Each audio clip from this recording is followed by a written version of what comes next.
Hello, good evening and welcome to Unacademy IAS, a one-stop destination for all the English medium civil services aspirants.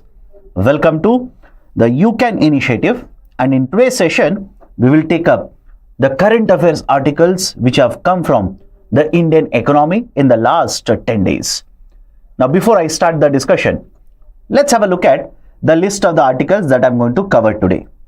We will have multiple articles from banking sector, from fiscal policy, from agriculture, and we will also have certain articles from, let's say, investment model, FDI, FPI, the Q-commerce, that is a quick commerce, e-commerce, etc. So this is totally the list of 10 articles that I'll be covering in today's session. But before I start the discussion, all of you, I want you to listen to me very carefully now. Many of you, whenever you listen to these current affairs lectures, you have a habit of writing, listening. That is, you keep on listening to whatever is being discussed and you try to scribble everything in a page. For the next 2 hours, I want all of you to simply drop the pen and paper and simply sit and listen to whatever I discuss. And before you start typing, sir, what about the notes then? How do I make the notes? How do I remember what you have discussed? Please do not worry. Let the lecture or the session get over. In the next 10 to 15 minutes, the handout as well as the PPT with annotations will be uploaded in this Telegram channel. So all you need to do is take out the mobile, scan the QR code, join the channel, and I promise to you, after the session is over today, you will get the handout as well as the PPT of this lecture, because I want you people to listen to the lecture rather than being worried about the making of the notes. Okay, now let me start the discussion. In the last couple of days, there is one report which has created lot of buzz, which has created lot of discussion. I'll be covering multiple reports. One such report is the report which has been published by an authority or an institution, ICRIER. This authority has published a report. The lead author of this report is Mr. Ashok Gulati, the former chairman or the chairperson of CACP, a very well-known and a respected economist, by the way. Now, what does the report say? The report simply states that the government of India generally uses the concept of the food security. We are using NFSA, National Food Security Act. We are also using Pradhan Mantri Garib Kalyan Anna Yojana. And these particular schemes have been used by the government in the last, let's say, more than a decade to provide food security to the people. But according to the survey, according to the research which has been conducted by this group, they say that there is a huge leakage in the public distribution system. And because of this leakage, the amount of the expenditure, which no doubt is being incurred by the government, but is not reaching the beneficiaries at the ground level, the annual expenditure essentially is 69,000 plus crore rupees. I'll repeat this statement. It is more than 69,000 crore rupees. That is, if you just imagine this, if government of India will spend, let's say 2 lakh crore rupees annually under the public distribution system, the subsidies worth 69,000 crore is not reaching the beneficiaries. There is a leakage and only around 1.31 lakh crore rupees worth of benefits are reaching the right beneficiary. Now, some of you might be thinking, sir, how is that possible? We have read in the book that the government has used various measures to plug the leakages, etc., etc. If you look at the historical evolution of the public distribution system, to begin with, under the public distribution system, the government used to provide universal coverage. The government used to provide universal coverage. Later, this universal coverage was done away with, was taken back. Instead of universal coverage, we started having a targeted coverage, which in a nutshell is referred to as targeted public distribution system, wherein the beneficiaries would be identified and only the identified beneficiaries would be provided with the food grains. And to basically provide the assistance, the government back in the year 2013 introduced the National Food Security Act. NFSA was introduced. And after NFSA, we started covering majority of India's population. We started providing 5 kgs of food grains at an issue price of 3 rupees, 2 rupees and 1 rupee respectively for rice, wheat and coarse grains. But during the pandemic, government introduced one more initiative by the name of Pradhan Mantri Garib Kalyan Anna Yojana, PMGKAY, as a part of self-reliance or the Atmanirbharta initiative. Under the Pradhan Mantri Garib Kalyan Anna Yojana, essentially government of India started providing 5 kgs of free food grains. So this is essentially what has happened in terms of evolution. And finally, government of India, after the impact of the pandemic was over, government said, I will not give you 5 kgs under NFSA plus 5 kgs under PMGKAY. Separate entitlement will not be provided.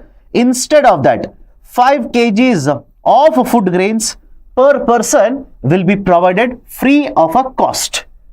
No separate 5 plus 5. Instead of that, only 5 kgs of free food grains will be provided per person per month under this initiative. Now, although this evolution has taken place, in addition to these kind of reforms, government also has implemented multiple reforms to ensure that the right beneficiaries will get the benefit. For example, the ration card has been connected to the Aadhaar.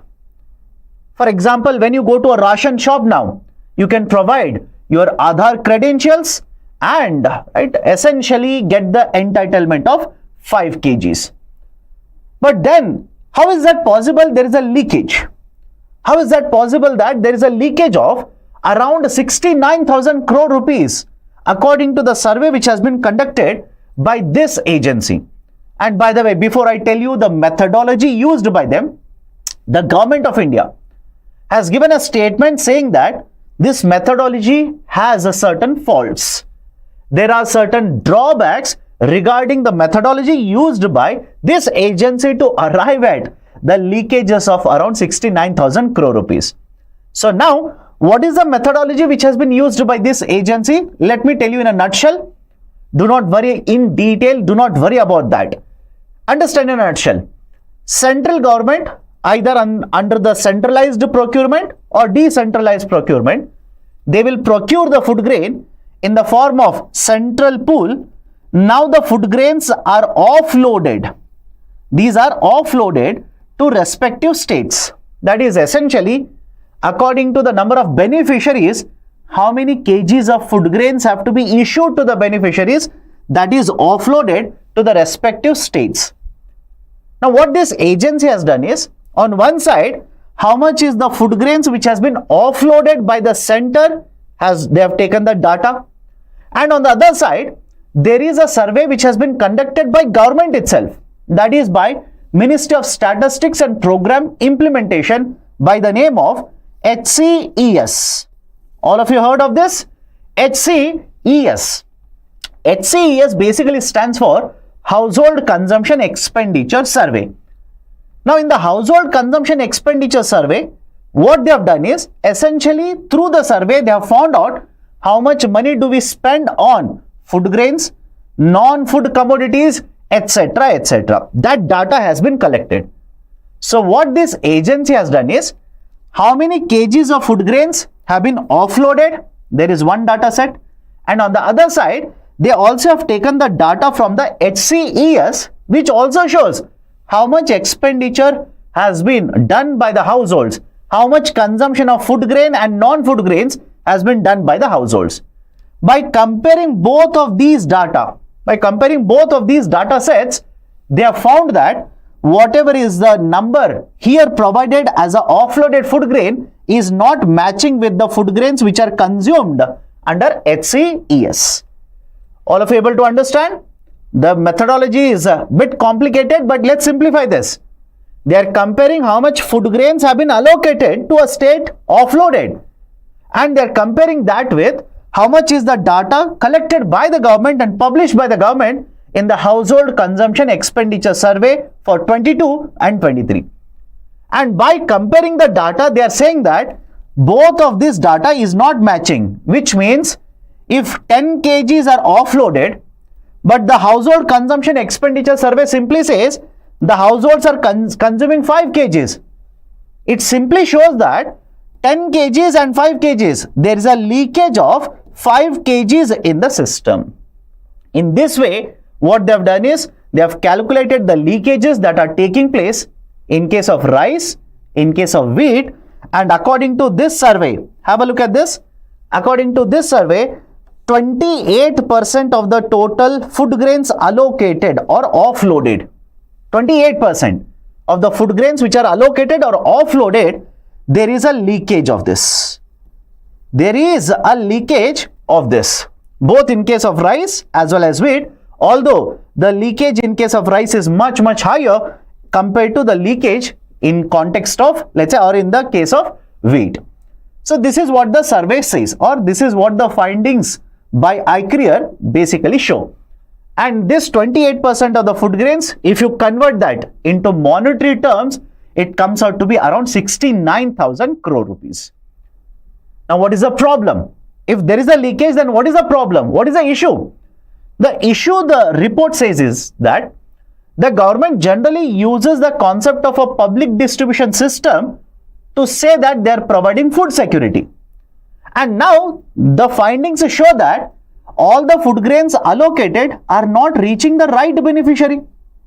All of these are not reaching the right beneficiary, which means the government is simply spending too much amount of money compared to what they are supposed to spend. The subsidy expenditure very high. Despite multiple reforms being implemented, the benefits are not reaching the right beneficiary because of the leakage. Third one, there is already a talk that the government should have a relook at the coverage under NFSA, because the coverage of population under NFSA is more than 81 crore.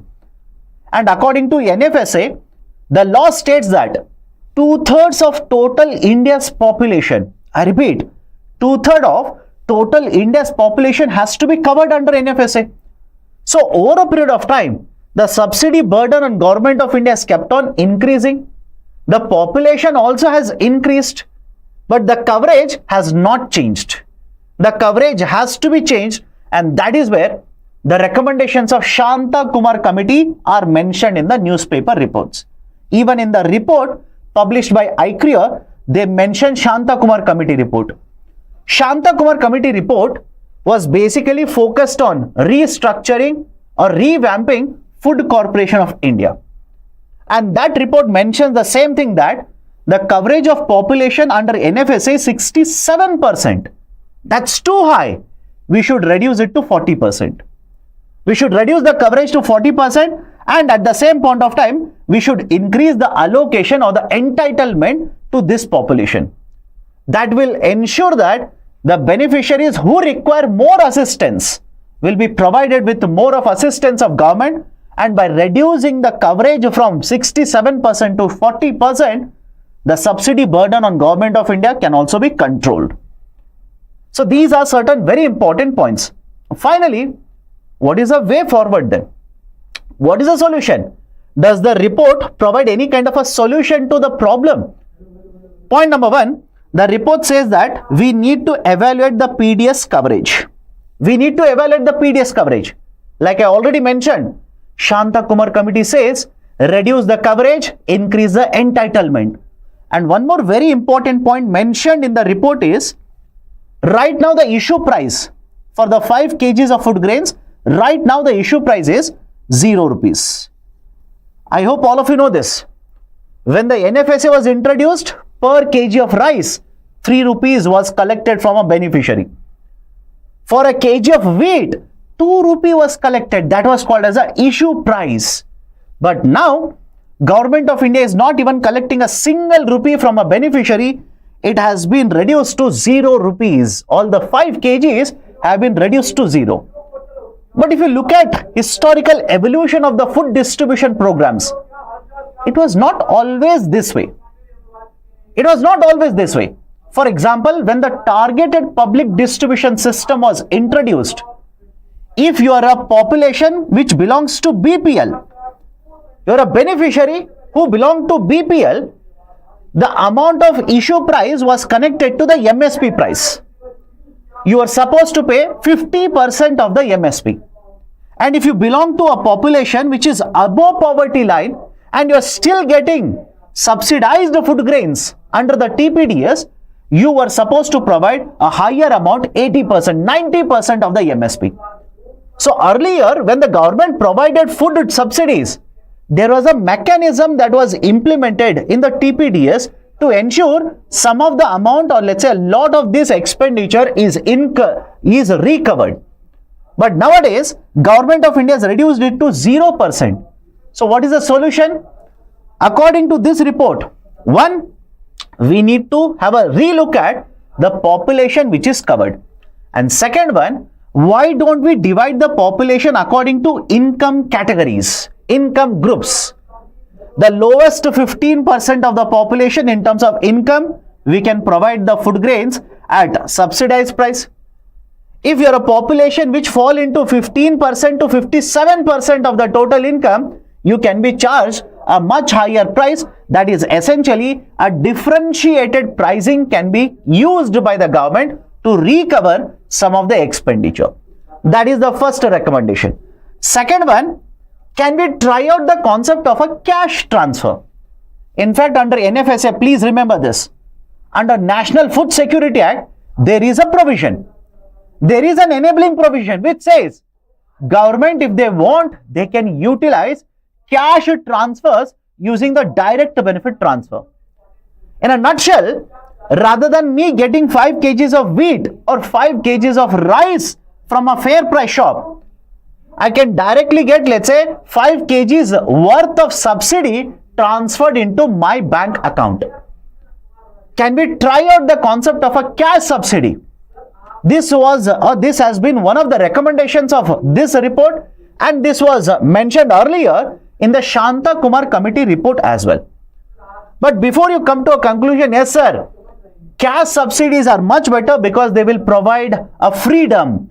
They will provide, right, a flexibility to the consumer or a beneficiary to purchase whatever food grains they want. Be very careful regarding that recommendation, because just to prove the counterpoint to this, just to give you a counterpoint to this, I've taken an article from the Frontline magazine. This article appeared in the month of March 22, that is in the month of March 2024.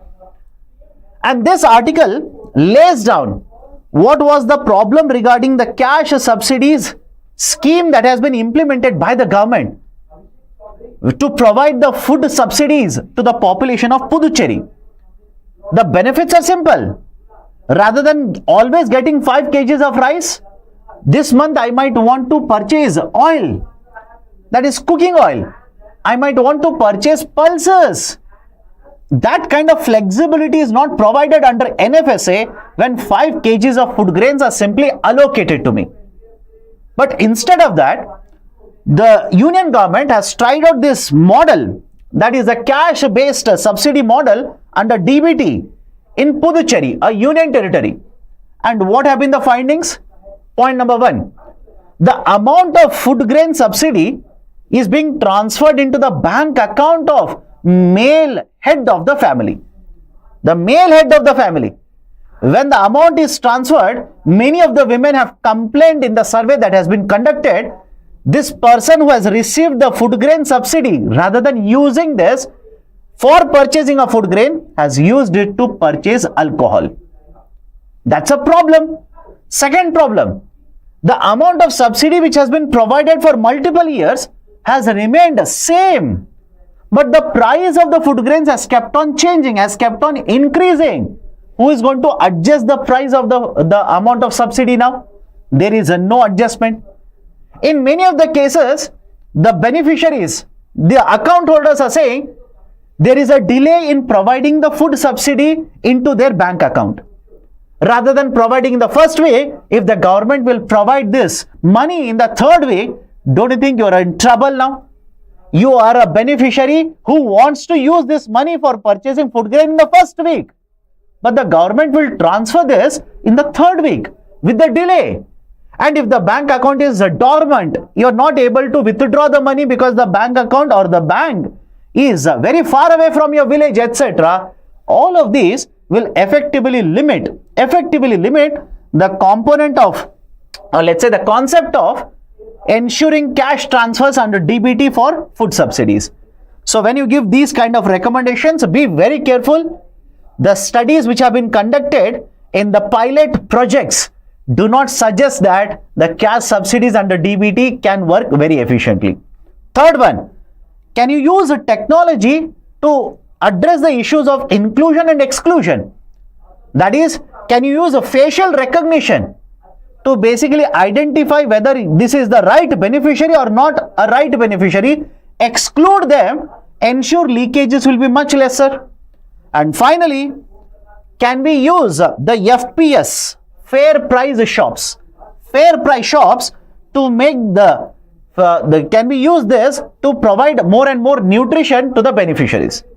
Because right now, no doubt we are providing food grains, but there is a need to promote and ensure that nutrition is also available to the population. Done? So these are some of the recommendations which have been given in the report. And if you're wondering, sir, what is the solution to the point number 2? If I provide food grains, there is a problem. No choice for the consumer. If I provide cash subsidy, that is also a problem. They might abuse it or they might divert it for something else. Then what should I do as a civil service aspirant? There is a solution to this. Can we use the food coupons? Understand this. Can we use food coupons or can we use e-vouchers, electronic voucher system to ensure that the subsidy is provided in the form of money, but a voucher will be given. The beneficiary shall use only the voucher to get the food grains only. Nothing else can be purchased using this voucher. So there's a solution to this. We need to just try it out and implement it. Done? So these are some of the recommendations which have been provided in this report regarding the food subsidy leakages. Now before I go forward, quickly in a minute, what does the government of India say about this? The government of India simply says the methodology to collect the data, that is basically the HCES data as well as the offtake data, it is a faulty system. It is faulty. There are problems with this. Why? A person, when they provide the data, when they are under the survey, that is a household consumption expenditure survey, when I'll submit the data, when I will provide the data to you regarding how many food grains or how many kgs of food grains I've purchased, I will not just give you the data of the food grains that I've got under NFSA. I will give you the data including the consumption expenditure that I've incurred from my own pocket. So people generally purchase on their own, purchase lot of food grains.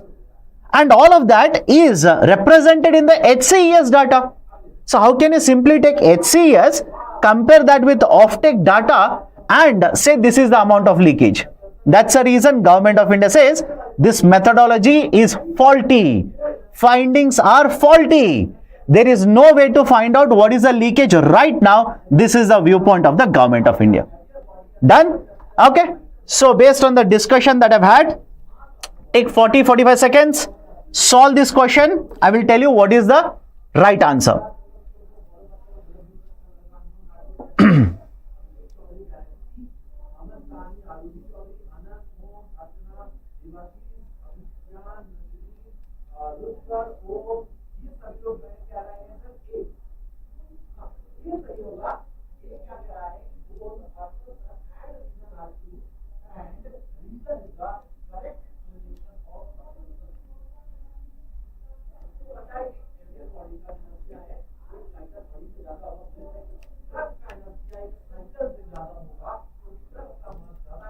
Okay, let's solve it. The procurement of food grains for the central pool is always conducted by FCI. Always conducted by FCI. No. Please understand. When you say central pool, please understand this.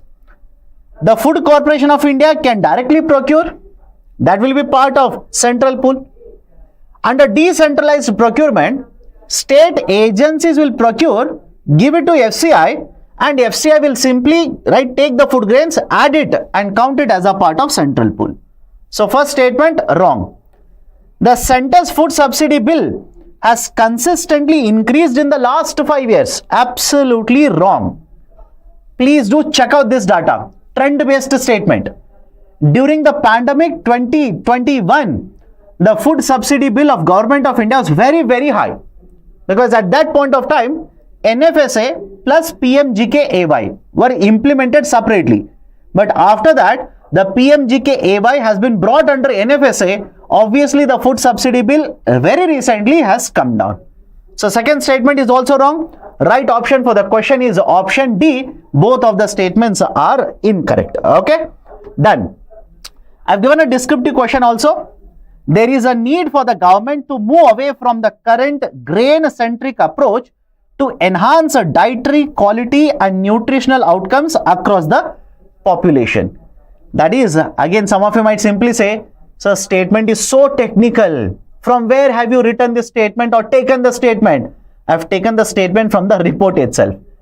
The argument is simple. Although it's a very technical statement, argument is, right now Government of India focuses mainly on providing food grains. But there should also be a focus, there should be a shift in the focus to ensure nutrition security is also met. For example, by providing, let's say, rice and wheat, you can take care of the carbohydrate requirement, fiber requirement of people.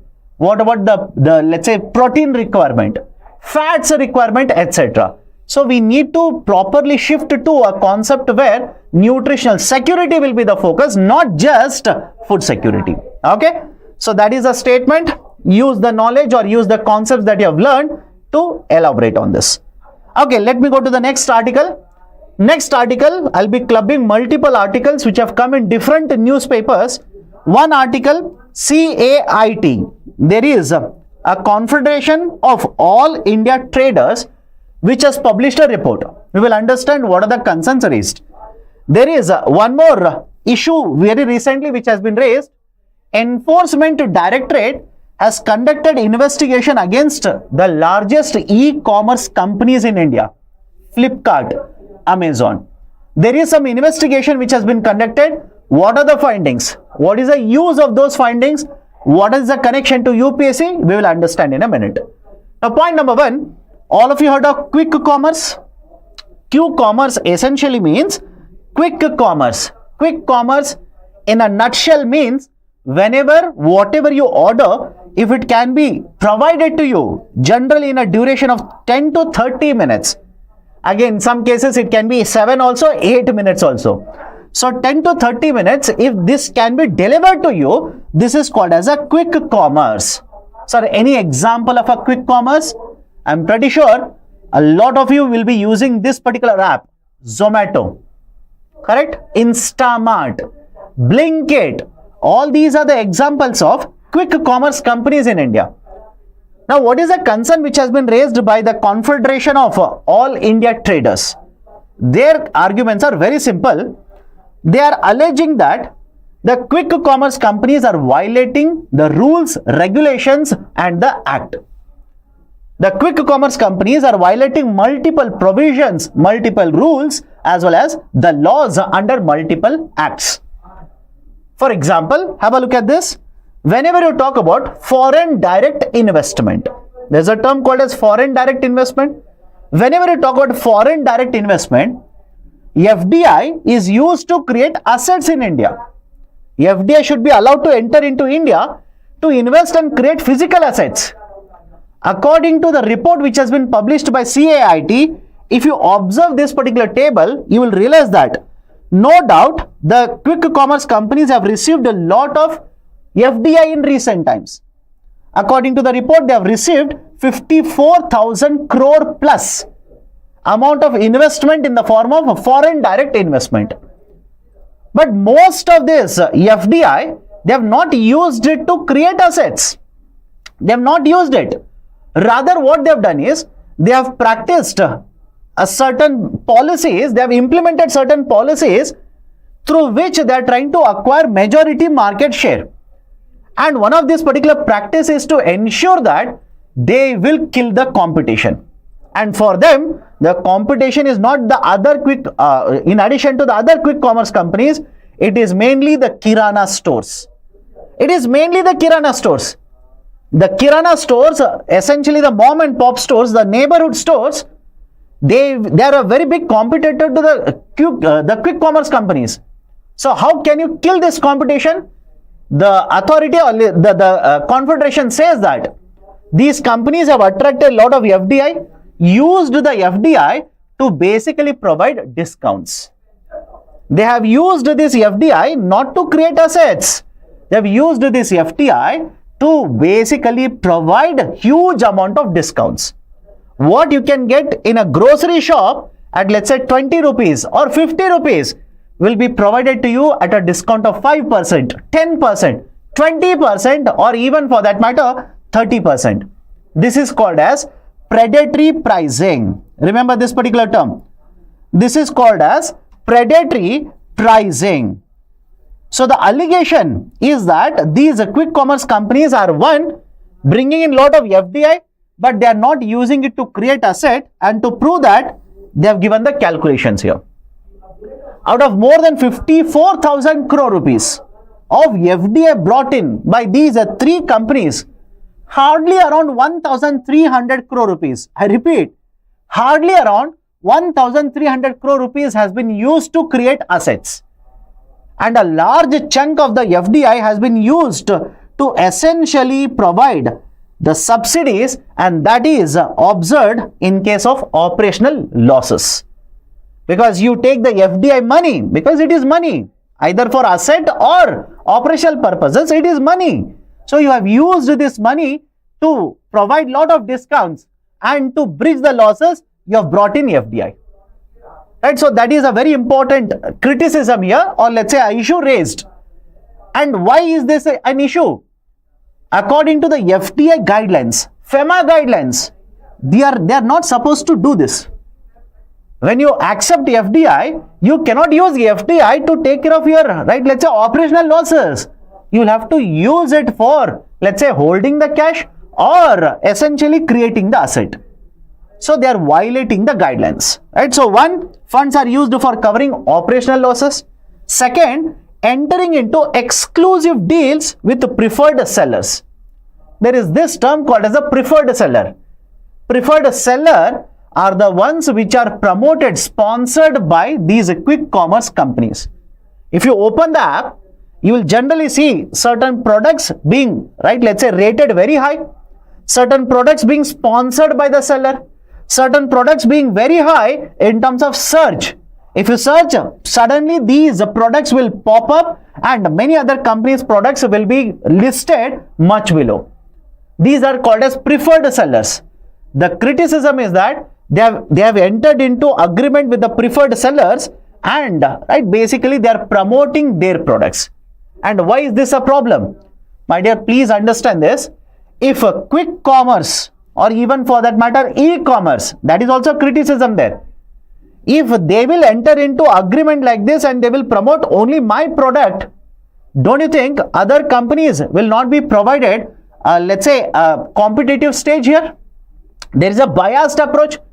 And what is the guarantee that the company owned by me, I'm a seller, the company owned by me, there the investment is not done by Amazon company, there the investment is not being done by, let's say, the quick commerce companies. So there will be a lot of violations here, a lot of violations which are being done, and that is a concern which has been raised. In fact, yesterday or day before yesterday, Mr. Piyush Goyal raised the same issue. And the last month also, in one of the discussions, he again raised the same issue. Whenever foreign companies will come to India, whenever e-commerce companies are operating in India, and the biggest two operating e-commerce companies are Flipkart and Amazon, both are foreign owned, right? Both are not Indian owned, these are foreign owned. So when foreign entities will operate in India, they are supposed to abide by the guidelines in India. They are supposed to follow the guidelines which are set up or implemented by Government of India. You are not allowed to violate these guidelines. And by entering into these kind of, let's say, exclusive deals, by entering into or controlling the preferred seller products, etc., they are violating lot of these guidelines. For example, one more violation I'll tell you. According to Government of India, the laws which were amended back in the year 2018 and 2019, whenever you are on e-commerce, you are an e-commerce company, you are not supposed to have an inventory-based model. Inventory-based model essentially means you cannot sell your own products or products which are controlled by your company. You cannot sell it. What can you do? You can only have a marketplace model, wherein you will simply provide a platform. Other sellers will use the platform, sell it to a buyer in a market. But imagine Amazon company will control a supplier, and that supplier will be promoted, sponsored by Amazon company or a Flipkart company on their platform. Is it not a violation where indirectly, I repeat, indirectly, they are controlling the company, that is the seller? In fact, Enforcement Directorate says this is exactly what is happening in India. I'll come to that. ED simply says this is exactly what is happening. We have implemented no inventory based model, not allowed. So what the companies have done? They have invested in, let's say, one more company, and they will promote that company on their platform. They will control the operations of another company. Their products will be sold primarily on their platform.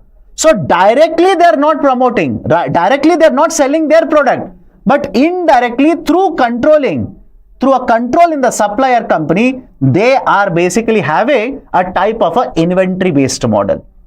So all of you able to understand this? Entering into deals with the preferred sellers as well as a predatory pricing. These are some of the concerns which have been raised by the Confederation of All Indian Traders regarding the practices of the quick commerce companies. Now in addition to this, right, one more article. The Enforcement Directorate has conducted investigations in the top e-commerce companies, Amazon and Flipkart. And what the Enforcement Directorate has done is, they have collected lot of data, they have gone through lot of mails. In addition to that, they have questioned or investigated the top 5 sellers. I repeat, they have investigated the top 5 sellers on the Amazon platform as well as Flipkart platform. And what the Enforcement Directorate found will basically amaze you. These are the findings of Enforcement Directorate. And mind you, in case of India, the inventory based model is not allowed. Only the marketplace model is allowed. The findings of Enforcement Directorate shows that most of the sellers are directly related to e-commerce companies. How so? Imagine, right? Just imagine a situation. I am, let's say, employee in your company. And let me make very happy, let me make everybody very happy. You are all billionaires now, millionaires, crorepati's, or right, let's say you have lot of money, you have your own e-commerce company. Government of India doesn't allow you to directly sell the product, your product, because it has to be a marketplace model. So what you will do is, you will ask me to quit the job, open a company and start selling the products through your platform. But to start this company, you will provide investments. You will invest in this company, you will control the operations of my company which is selling the products through your platform. And because you have invested heavily in my company, you will control all the operations starting from what kind of goods I will be selling, where I'll be warehousing, how much quantity I'll be warehousing, how much discount I'll be providing, even to the extent that my financial documents will also be controlled by your company. This is what Enforcement Directorate says is happening in India. In fact, the ED found that one of the top sellers in this particular platform has generated revenue of thousands of crores of rupees. I'll repeat the statement. One of the sellers, top sellers, has generated revenue through sales of this particular, through the platform sales, has generated thousands of crores of revenue, but actually is living in a two-bedroom flat. His income is, according to his bank statement, in terms of lakhs of rupees. So the question is, if you can generate revenues of thousands of crores by selling your products through the platform, why are you staying in such a small flat? Why is your income so small? Should it not be in terms of crores of rupees? That has actually puzzled them. Puzzled in the sense, now they have realized, no, it is not this person who is owning the company, it is somebody else who is pulling all the strings, who is controlling the operations, who is essentially the main owner. And that happens to be the owners of these platforms. Okay, so the preferred sellers are either former employees or relatives of the former employees. It has also recovered a lot of emails which have been exchanged, which have been sent from the company to this preferred seller, which basically talk about the same thing, that is, which product has to be sold, how much it has to be sold, what has to be the pricing, how much a discount has to be provided, where it has to be stored, etc. And finally, the ED also has found that operations of these sellers are directly under the control of the platform companies. Directly under the control. Even the financial documents are prepared by the same team of the platform. Right? So these are some of the things which have been raised as a concerning factor by Enforcement Directorate. One in case of the e-commerce and second one in case of Q-commerce. Third one, there is also one more concern which has been raised very recently regarding the e-commerce and the Q-commerce companies. That is, whether the products that they sell are they right products or not. That is, I hope you understand this. There was a news which created lot of buzz. In one of the warehouses of Zomato, when the officials raided, they found certain mushrooms which were post-dated. I hope you understand, which were post-dated. That is, whenever they are supposed to sell this, they will have to put the date, when it was packaged, and what is the expiry date. They are supposed to do that. But the date which was put on this package was a future date. So the question basically arises, when the products are sold to us, especially the food products, are they rightly packaged? Are they rightly or correctly handled? Will they follow the right procedure when the packaging is done? There are a lot of concerns associated with this, and that's the reason FSSAI, Food Safety and Standards Authority of India, please remember this, has issued new guidelines. What are the new guidelines? Point number one, the quick commerce companies or e-commerce companies, whenever they sell the food products, they cannot claim unscientific things. They cannot simply claim unscientific things. For example, if they are selling, let's say, green tea, they cannot tell you that you drink green tea and if you have sugar, it will be, right, let's say, treated. If you have a blood pressure, this will be treated, etc. They cannot claim it. Because many of the websites, if you have seen this very carefully, they say that if you drink green tea, you will lose your weight. Green tea doesn't do that. I hope you understand. So argument is, whenever you sell the products, especially food products, you cannot claim certain unscientific things. Do not sell it as if it is a cure. It is a solution to some problem. If it is not, don't promise, don't overpromise. Point number one. Point number two, whenever you sell a food product, the expiry date and the package date has to be printed. It has to be printed. And by the way, this is not a new rule. This rule has been existing already. There is an act. Please remember the act, the Metrology Act.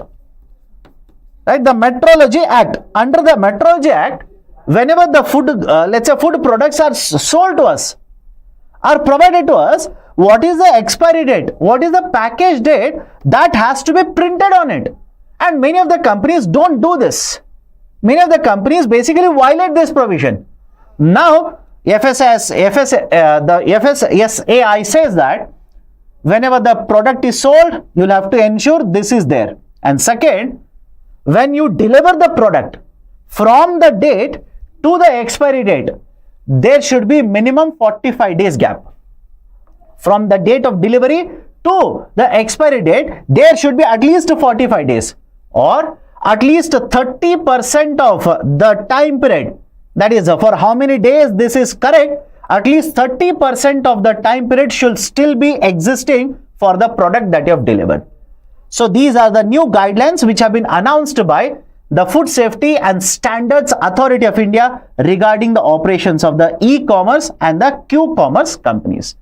So these are certain things I wanted to discuss with you people regarding this idea of a Q-commerce or a e-commerce. Everybody is okay? Please do let me know if there is any doubt in the chat section. Please do let me know. Now solve the question. Consider the following statements. Solve the question. Lalita Prasad Yadav, financial document means, my dear, the financial documents essentially refer to balance sheet of the company.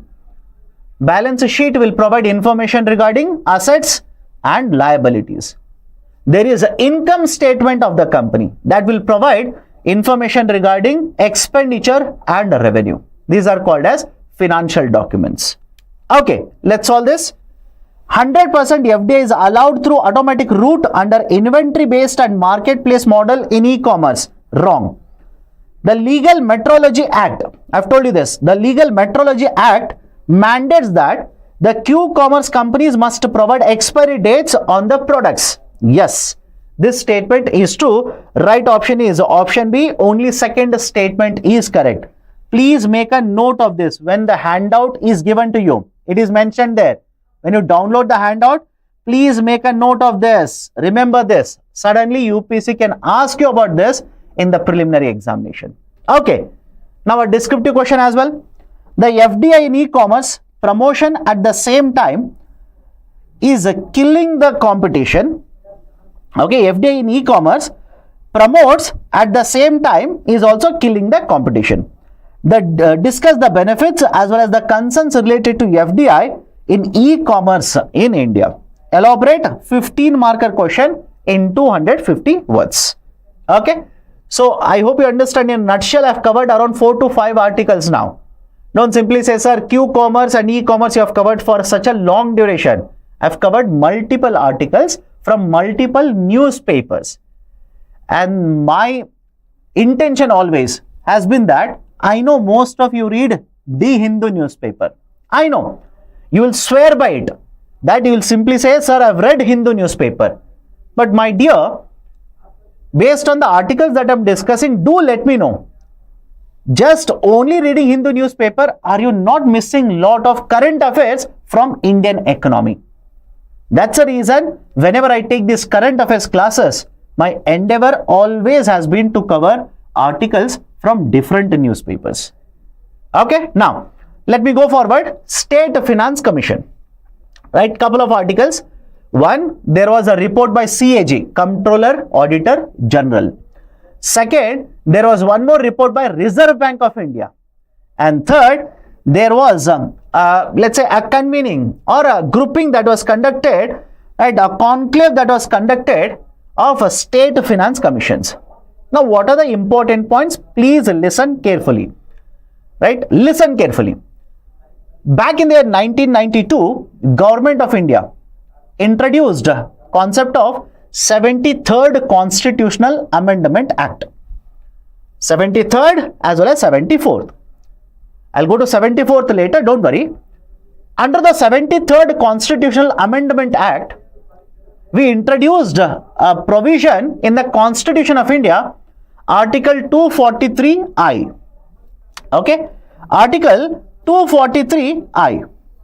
And what is the importance of this particular article? According to this article, the governor of the state, I repeat, the governor of the state essentially has to set up a finance commission to give recommendations which are applicable for the respective states. Correct? All of you know this by now? If not, don't worry. When you read polity, you'll come across this. Don't panic. Nothing wrong if you don't know. So according to this Article 243I, the governor of the state once every 5 years has to set up a finance commission. Just like we have a finance commission at the center, which is set up by the President of India, at the state level, a state finance commission has to be set up. And the state finance commission has to give recommendations regarding how much funding has to be given to the third tier of the government. Third tier, that is municipalities and panchayats. How much funding should go to them? Recommendation is given by the State Finance Commission. Apart from this, multiple other recommendations are also given. But what is the issue here? The issue is that if you basically take from 1992, it came into implementation after 1993. So imagine this, 1994, the State Finance Commission is set up. 5 years, 99, 2004, 2009, 2014, 2019, 2024. So if you keep on counting like this, all of you will agree with me, simple CSAT calculation, all of you will agree with me, there should be 6th State Finance Commission which is operating right now. Correct? There should be 6th State Finance Commission whose recommendation should be implemented by now. That is 2019, the states should have set up 6th State Finance Commission. Has it happened in India? The 15th Finance Commission, according to the 2020 report which was published or which was submitted by the 15th Finance Commission, it says that lot of the state governments in India have stopped setting up new finance commissions. They are either not setting up new finance commissions, or if they are setting up new finance commission, they are setting up that with a very, very huge delay. They are simply extending the current finance commission and they are implementing a new finance commission or establishing a new finance commission after a lot of delays.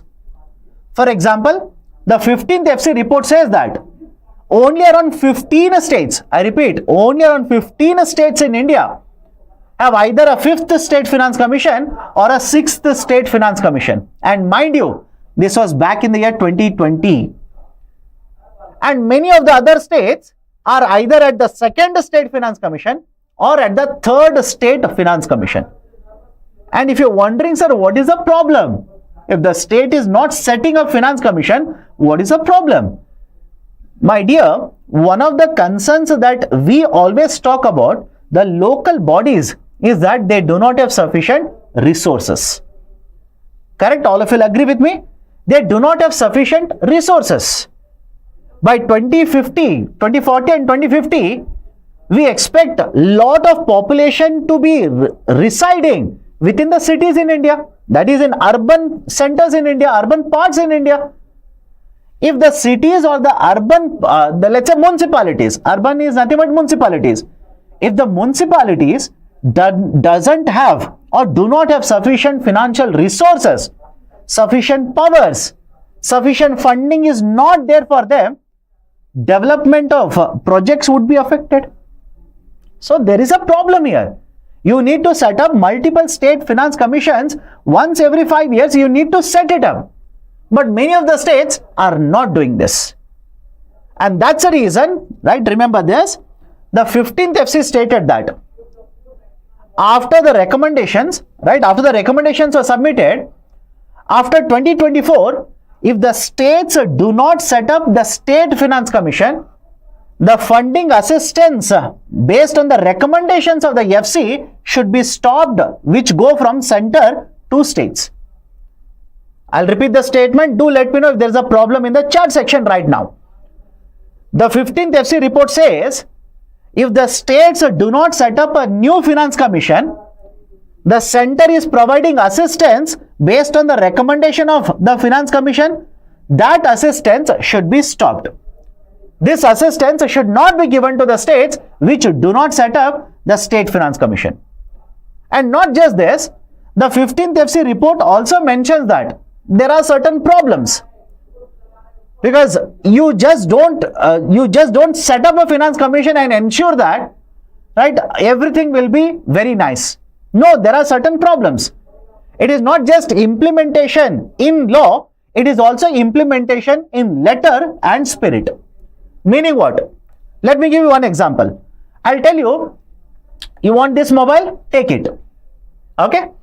Right? The Constitution says, imagine, right? Just to make it interesting, imagine the Constitution says, you want this mobile? Take it. I'll give it to you.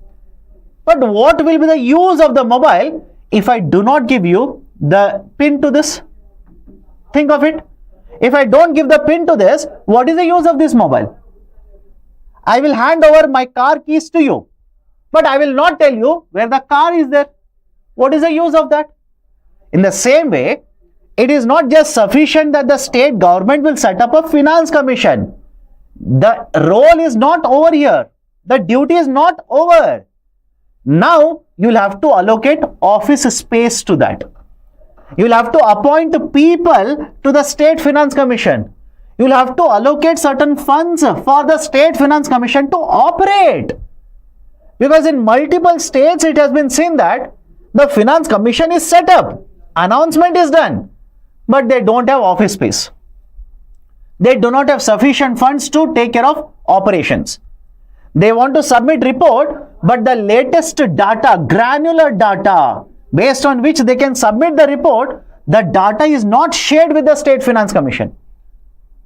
All of this will basically delay let's say the preparation of the report, the submission of the report, and if the report submission is delayed, automatically the implementation of the report or the recommendations will also be delayed. So all of these problems are existing at the State Finance Commission level. Because you are reading in the newspaper only about the Central Government Finance Commission, that is the 16th Finance Commission. But in addition to that, please make a note of this. There is a problem at the state level regarding the State Finance Commission. And that is the precise reason the central government called for a conclave. Conclave, that is a meeting where they asked all the State Finance Commissions to come together, deliberate, discuss, and the center has also asked the states not to delay setting up State Finance Commissions now. There is a lot of delay, there is a lot of gap that is given.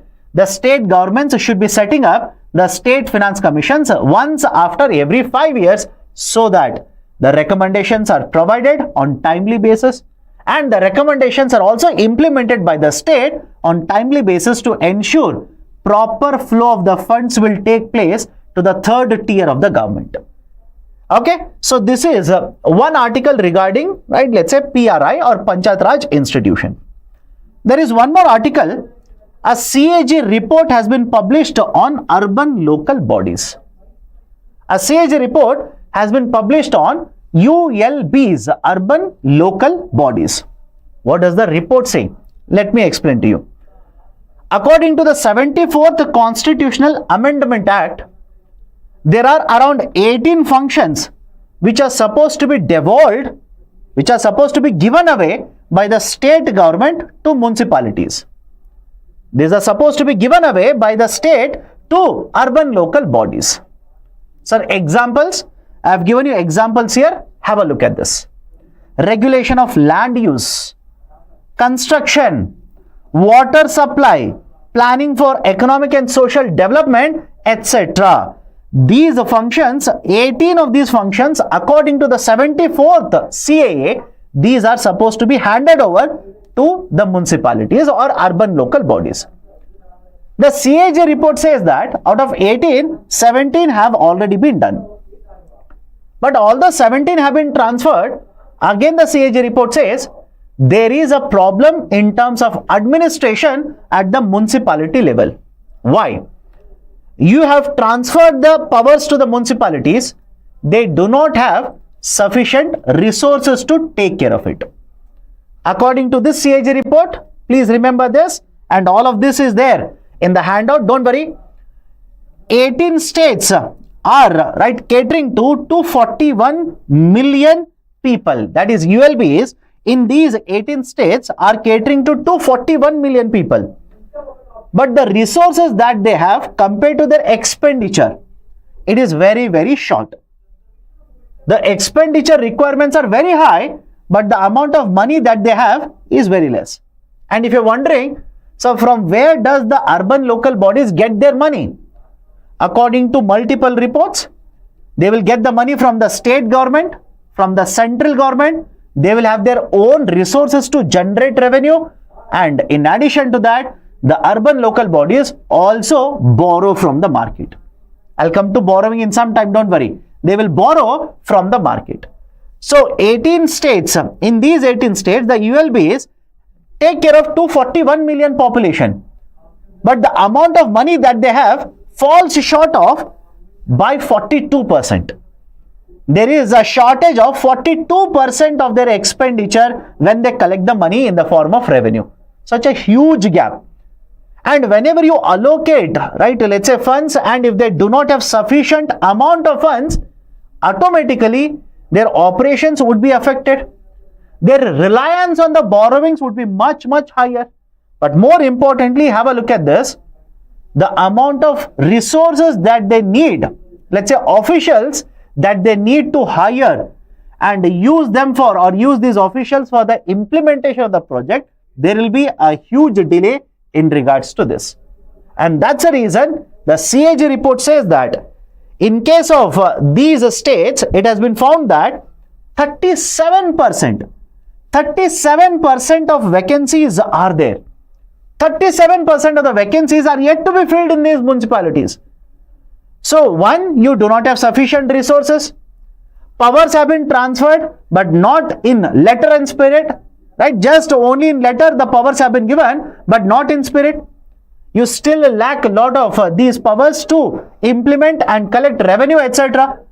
That results into a lot of vacancies because you do not have sufficient money to hire all the people that you require, etc. So 30% of the total revenue was their own. It was their on their own, and the rest came from the union government as well as the state government funding. Okay. So this is one more report which has been published by the Comptroller Auditor General, which shows the plight of the urban local bodies, that is the municipalities. It is not yet over, because there was one more report which was published by RBI. And you might be thinking, sir, how many reports? My dear, last report, don't worry. But what you need to understand is, you will have to take certain information from the CAG report. You'll have to take certain information from the 15th Finance Commission report. You'll have to take certain information from even RBI report. Use all of this to write a wonderful answer if at all a descriptive question is asked in the UPSC mains examination. Now, what is the report of RBI saying? What does the RBI report state?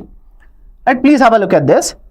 According to the RBI report, 50% of the revenue, right, that is raised by the municipalities is from their own tax collections, fees and user charges. And another 25% comes from revenue grants provided by the center and the state governments. Center as well as the state governments. So this is essentially the source of funds. But much more importantly, the RBI report says there is a potential for the municipalities to raise funding through an instrument called as municipal bonds. This is mentioned by RBI in their report. Please be very careful. There is a potential because there are certain bigger municipalities which do not require this kind of a funding support.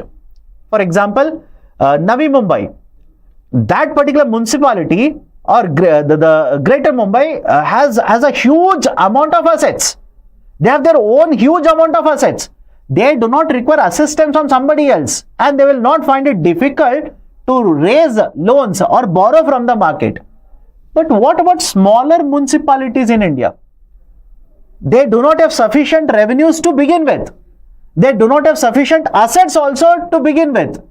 And they want to spend money and develop a lot of infrastructure. They will find it very difficult in the current scenario. Because mind you, please understand this. The municipalities, if they want to borrow, the one way they can borrow is by issuing bonds which are called as municipal bonds.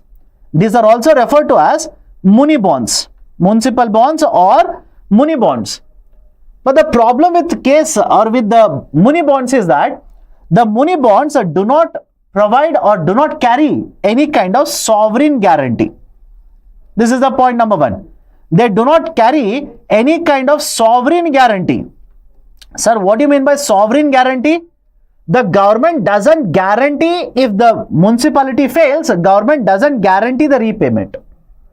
Government simply says, I will not repay. You collect it from the municipality only. I will not repay it. And some of you might be thinking, sir, any example where the government has given guarantees? My dear, government bonds.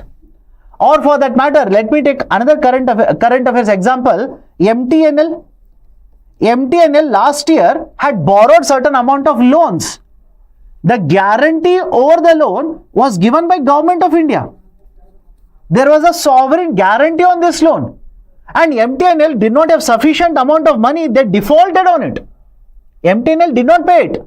Who paid this amount of loan or the coupon on this or interest on this loan? It was paid by central government. Whereas in case of Muni bonds, no such guarantee or sovereign guarantee is present. So when there is no sovereign guarantee, it will become very difficult for these municipalities to sell the bonds and raise loans from the market or borrow from the market. Now another option is there. They can get very good credit rating. They can go to a credit rating agency, get a good credit rating, use the credit rating to borrow. But the problem is, if you approach a credit rating agency, they will ask for your balance sheet. They will ask for your income statement. And in case of municipalities, generally these kind of financial records or financial statements are prepared with a delay. For example, for financial year 24, the consolidated balance sheet and income statement will be available in 26, in 25, in 27. So now you go to a credit rating agency, you want to have your instrument, a credit rating. They will ask you for last year's balance sheet, you don't have it. They will ask you for updated balance sheet, you don't have it. They will ask you for latest quarter's income statement, you don't have it. So you have an option, but there's a problem there also. You will not be able to get very good credit rating. And third problem, it's not over. Story is not yet over. The problem for municipalities is much more bigger. The third problem is, you can sell these municipal bonds either to investors in the open market, get them listed in the stock market, or you can sell it to a group of investors, which is called as a private placement. I hope you understand the difference between both of them. You sell it to retail investors, get it listed in the market, that is one. Second one is, you will not list it. You will basically sell it to a small number of investors, that is called as private placement. You want your bonds to become famous. You want the investors to purchase your bonds, so that in the future also you want to issue these municipal bonds. But the problem is, the face value of these municipal bonds is very, very high.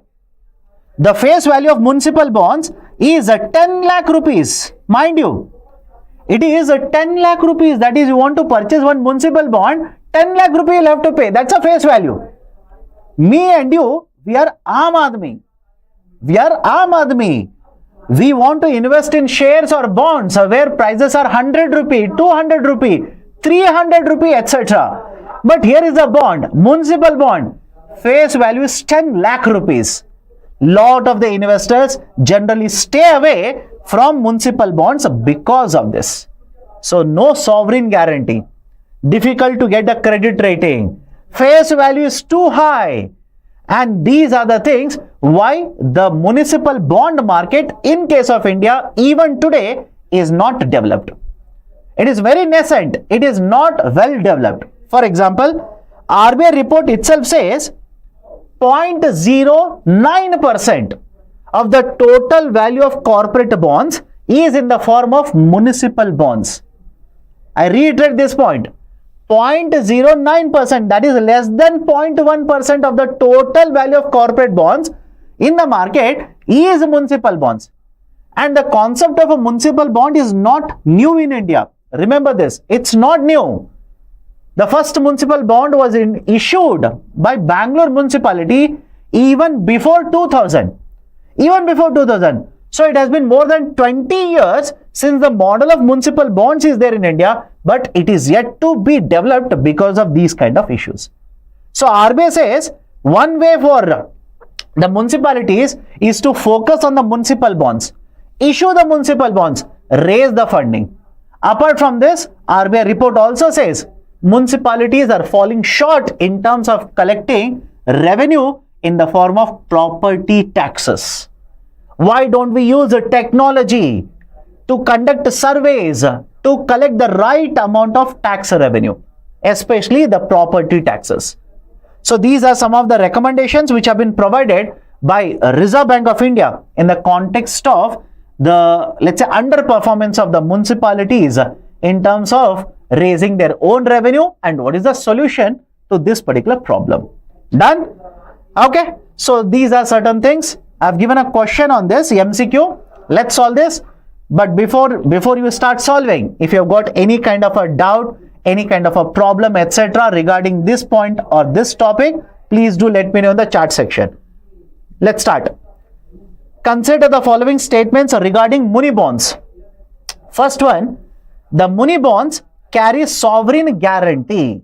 Muni bonds carry sovereign guarantee. Second one, the coupon rate on muni bonds is lower than that of central government bonds. All the municipal bonds must be placed privately as their face value is higher.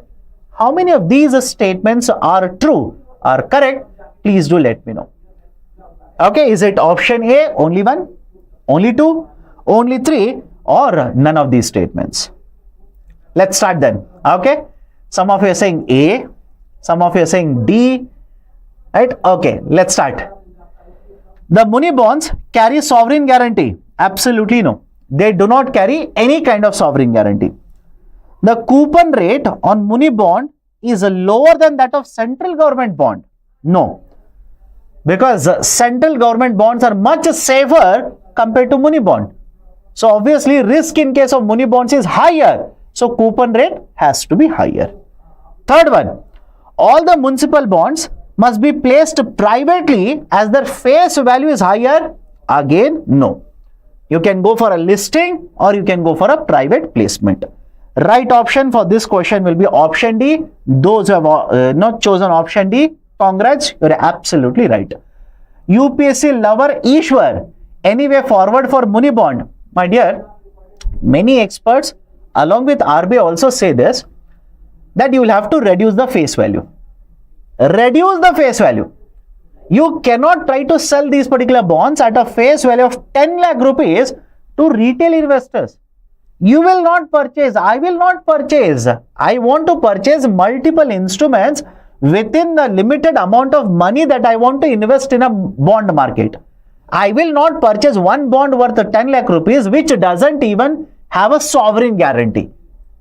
Right? That is one. Reduce the face value. Second, increase the lot sizes, increase the number of municipal bonds. Because I hope you understand those bonds which are listed in the bond market, because you have a very high face value. Because you have very high face value, the number of bonds will be limited. Reduce the face value, increase the lot size. Trading can pick up over a period of time. Investors might become interested in these particular bonds over a period of time. If you can attract investors, automatically in a longer time duration or longer time period, you will be able to have more and more market share. And third one, improve the finances. Improve the financing or accounting methodology. Why are you publishing these documents at such a huge delay? Improve. Right? So these are some of the recommendations which have been provided. Okay. Ishwar, I hope so. I've addressed the question that you have raised. Now, descriptive question. There's a need to set up the finance commissions at the state level to ensure proper development of the third tier of the government. Elaborate the statement in 250 words. Okay. Now, let me go to the next article. Reserve Bank of India has published the latest list of DSIB. This is the article. Have a look at this. SBI, HDFC and ICICI Bank continue to be systemically important banks. Now, what are the important points? Listen to me carefully. The Reserve Bank of India, from the last 1 decade, has started this particular practice of announcing certain banks as a systemically important banks. Now, what is this concept of a systemically important banks? RBI simply says the model of a DSIB we have emulated from a concept of a GSIB. At the global level, there are certain banks which are systemically important financial institutions. SIFI. Systemically important financial institutions. And why these are referred to as important financial institutions? Because if these institutions collapse, if these institutions will fail, the impact on the economy will be much larger. Just to give you one example, the 2008 global financial crisis, started in USA because of a collapse of a financial institution. That was Lehman Brothers. And the impact of this particular financial institution's collapse was not just limited to the American market. It even spread to other international economies, including India. And that is the precise reason, after that collapse happened, the Basel Committee on Banking Supervision introduced this concept of a GSIB, Global Systemically Important Banks. And GSIB list every year is revised. It is published in the month of November. According to the latest publication, there are around 29 GSIBs around the world. Many of them are operating in India. But to be very precise here, listen to me carefully. I said many of them are operating in India. None of them are Indians. Indians in the sense, none of these GSIBs are Indian financial institutions. That is, some of you might be thinking, sir, State Bank of India, such a huge bank, is it part of a GSIB? No. But sir, what is the example of a GSIB operating in India? Have you heard of Citibank, Deutsche Bank? These are some of the examples of GSIBs which are operating in India.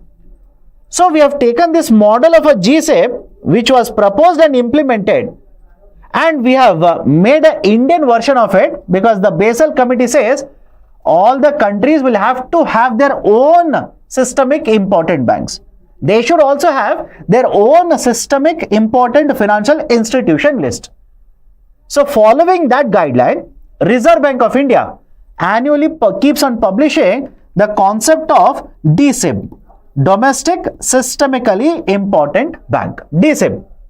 Okay. Now, before you start asking, sir, how do we find a DSIB? On what parameters the DSIB is recognized or categorized? There are important parameters. I would simply say memorize only these parameters. Do not worry about anything else. Focus and memorize only these parameters. RBI has a particular process. First, they will identify which are the banks which have potential to become a DSIB.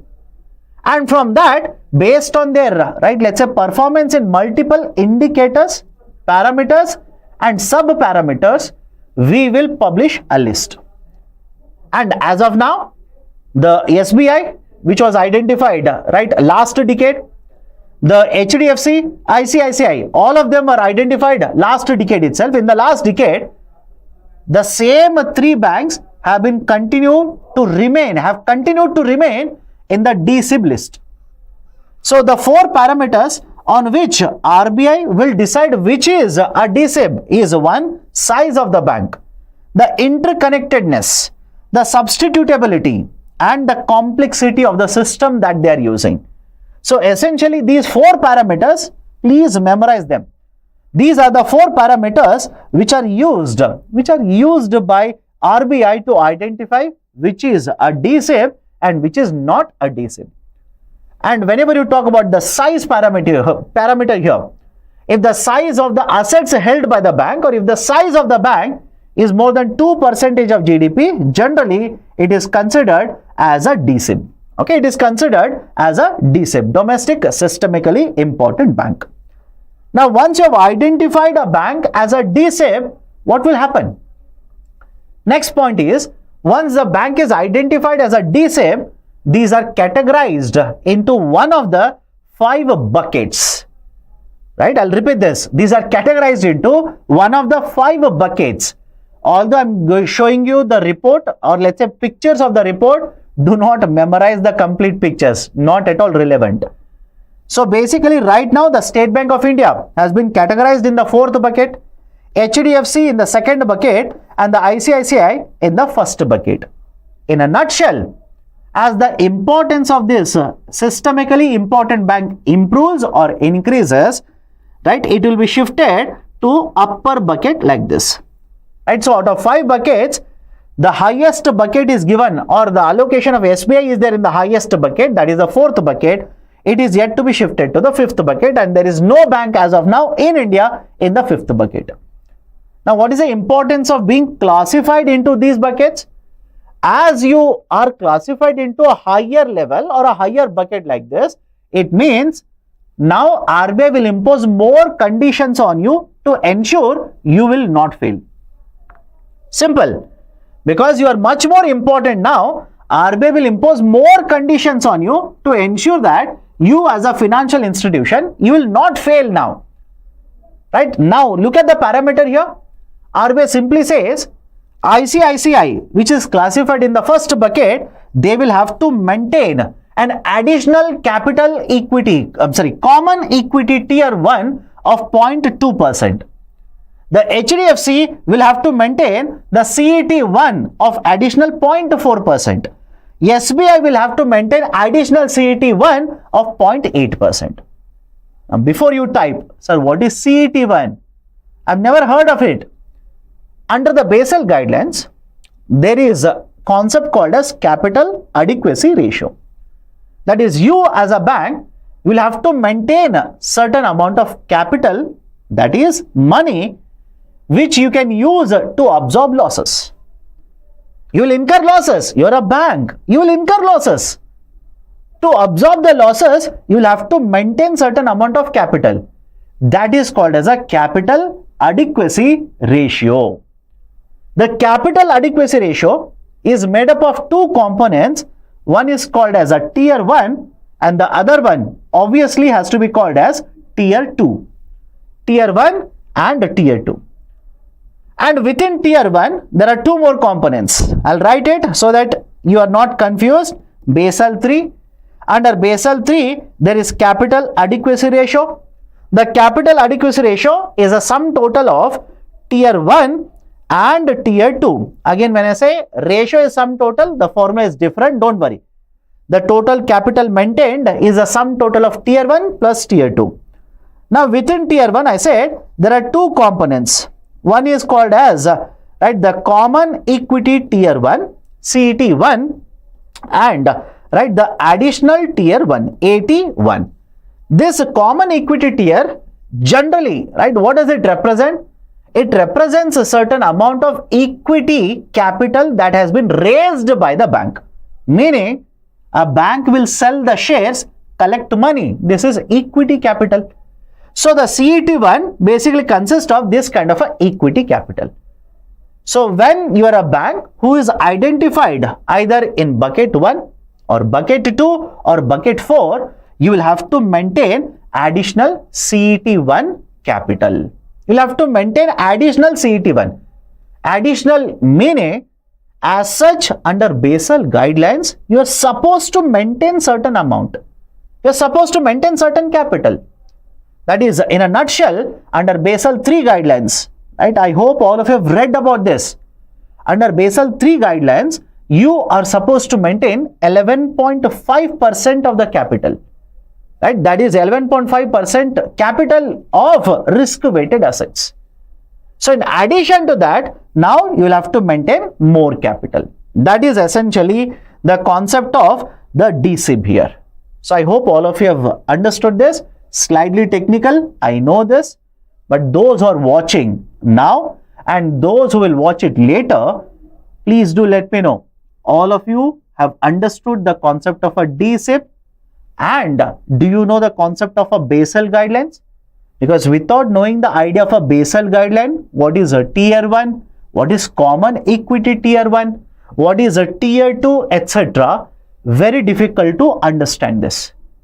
Equity capital point, once again, my dear, a company is there, company will issue shares, collect money. Done? Is this point clear? Company will issue shares, sell shares, collect money.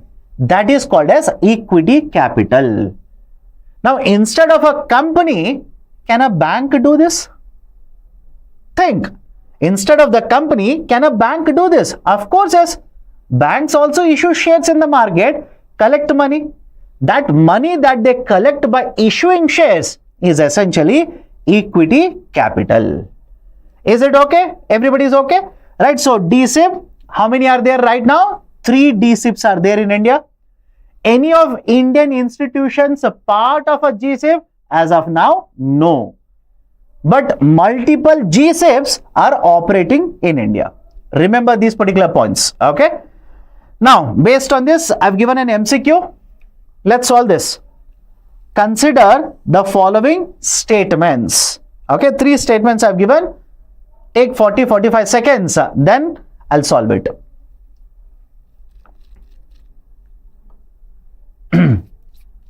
Vinay Barupatla. My dear, again, apologies if I'm not pronouncing the names correctly. Right? In the beginning itself, I'm saying I might be making a mistake in the announcement or let's say pronunciation. Accept my apology. Apologies in the beginning. Real ownership, equity shareholders. Yes, my dear. Essentially, the shareholders are the real owners. That's always true.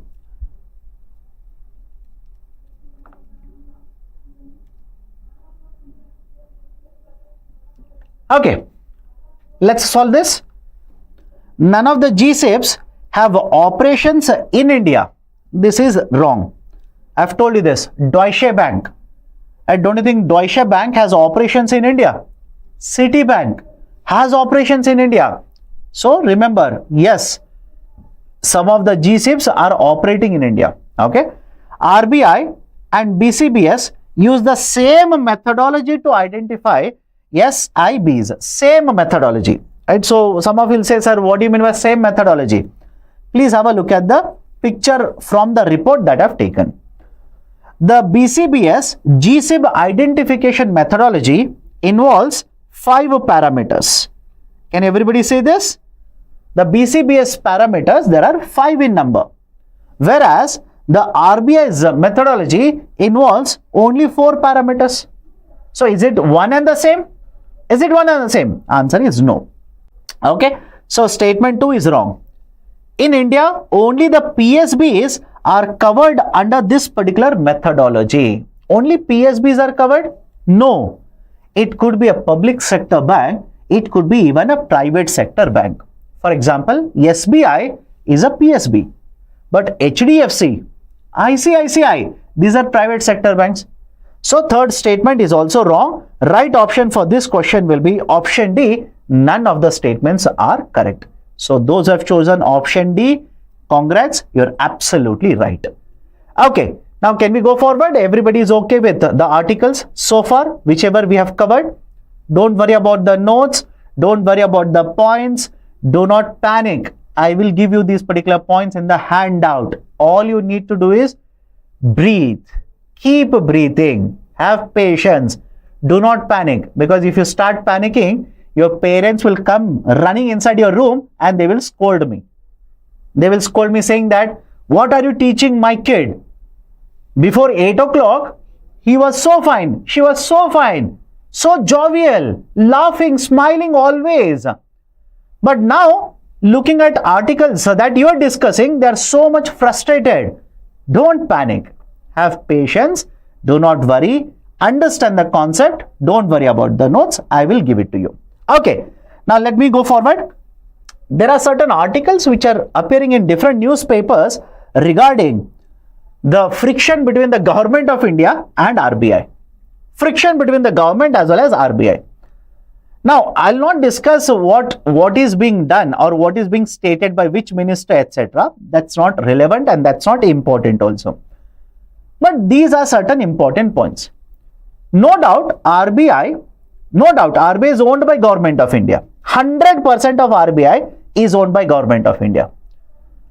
RBI, the functionaries within RBI are also appointed by Government of India.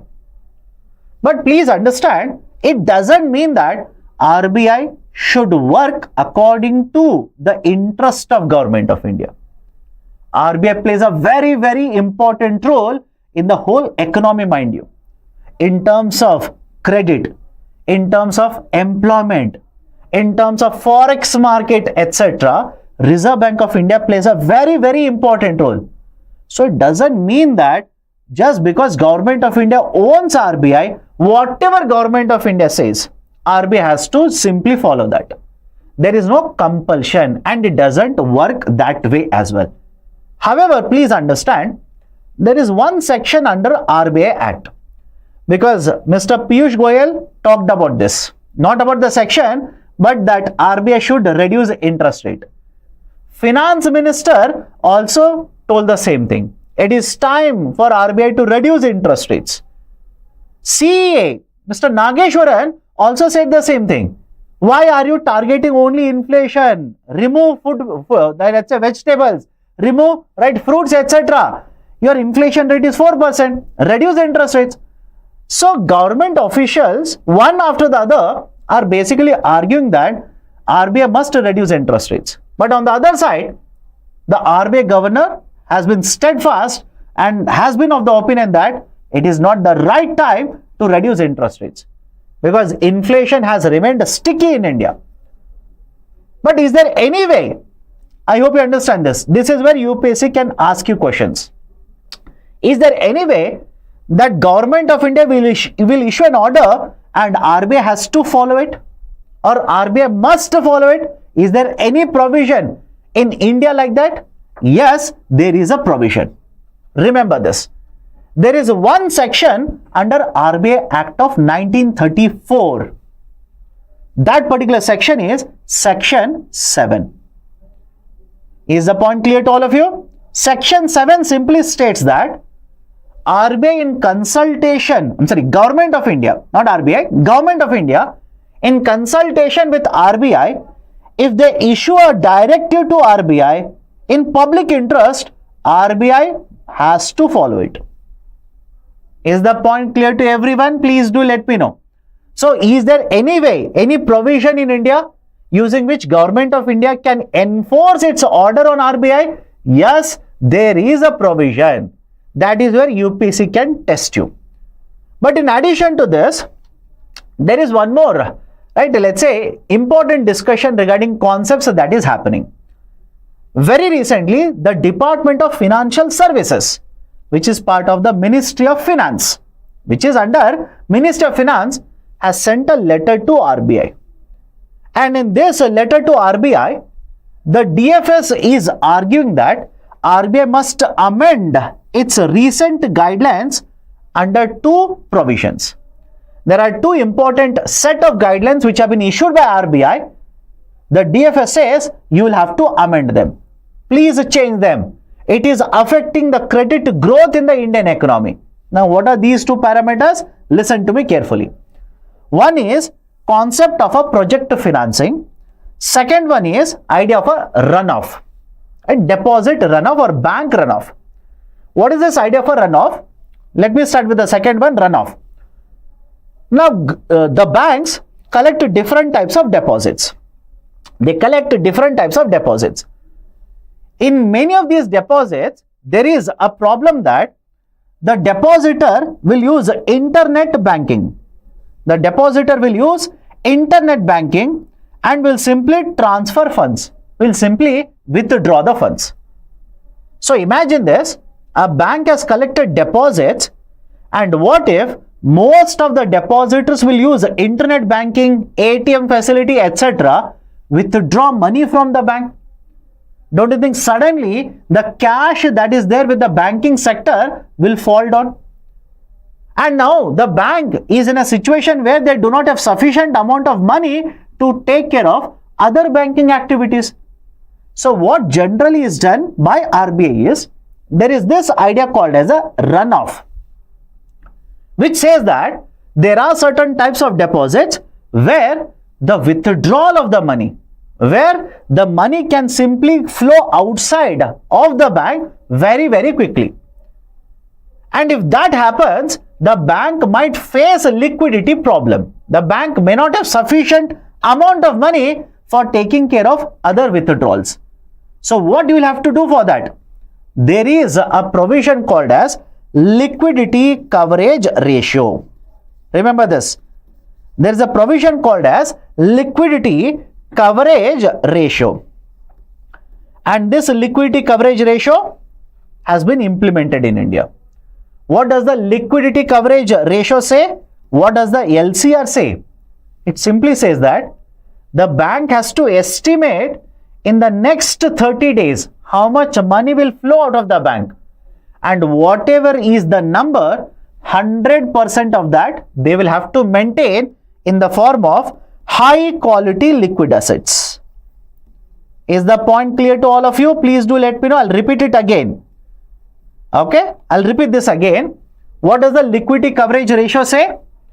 A bank has to estimate for the next 30 days how much money will flow out of the bank. Equal to that, they will have to maintain assets which are called as high quality liquid assets. And what is the importance of this? When RBI came out with the guidelines, and it has come out with the guidelines, it is supposed to be implemented now. The RBI has come out with the guidelines which says that there are certain deposits which will have a higher risk of a runoff. There are certain deposits which will have a higher risk of a runoff.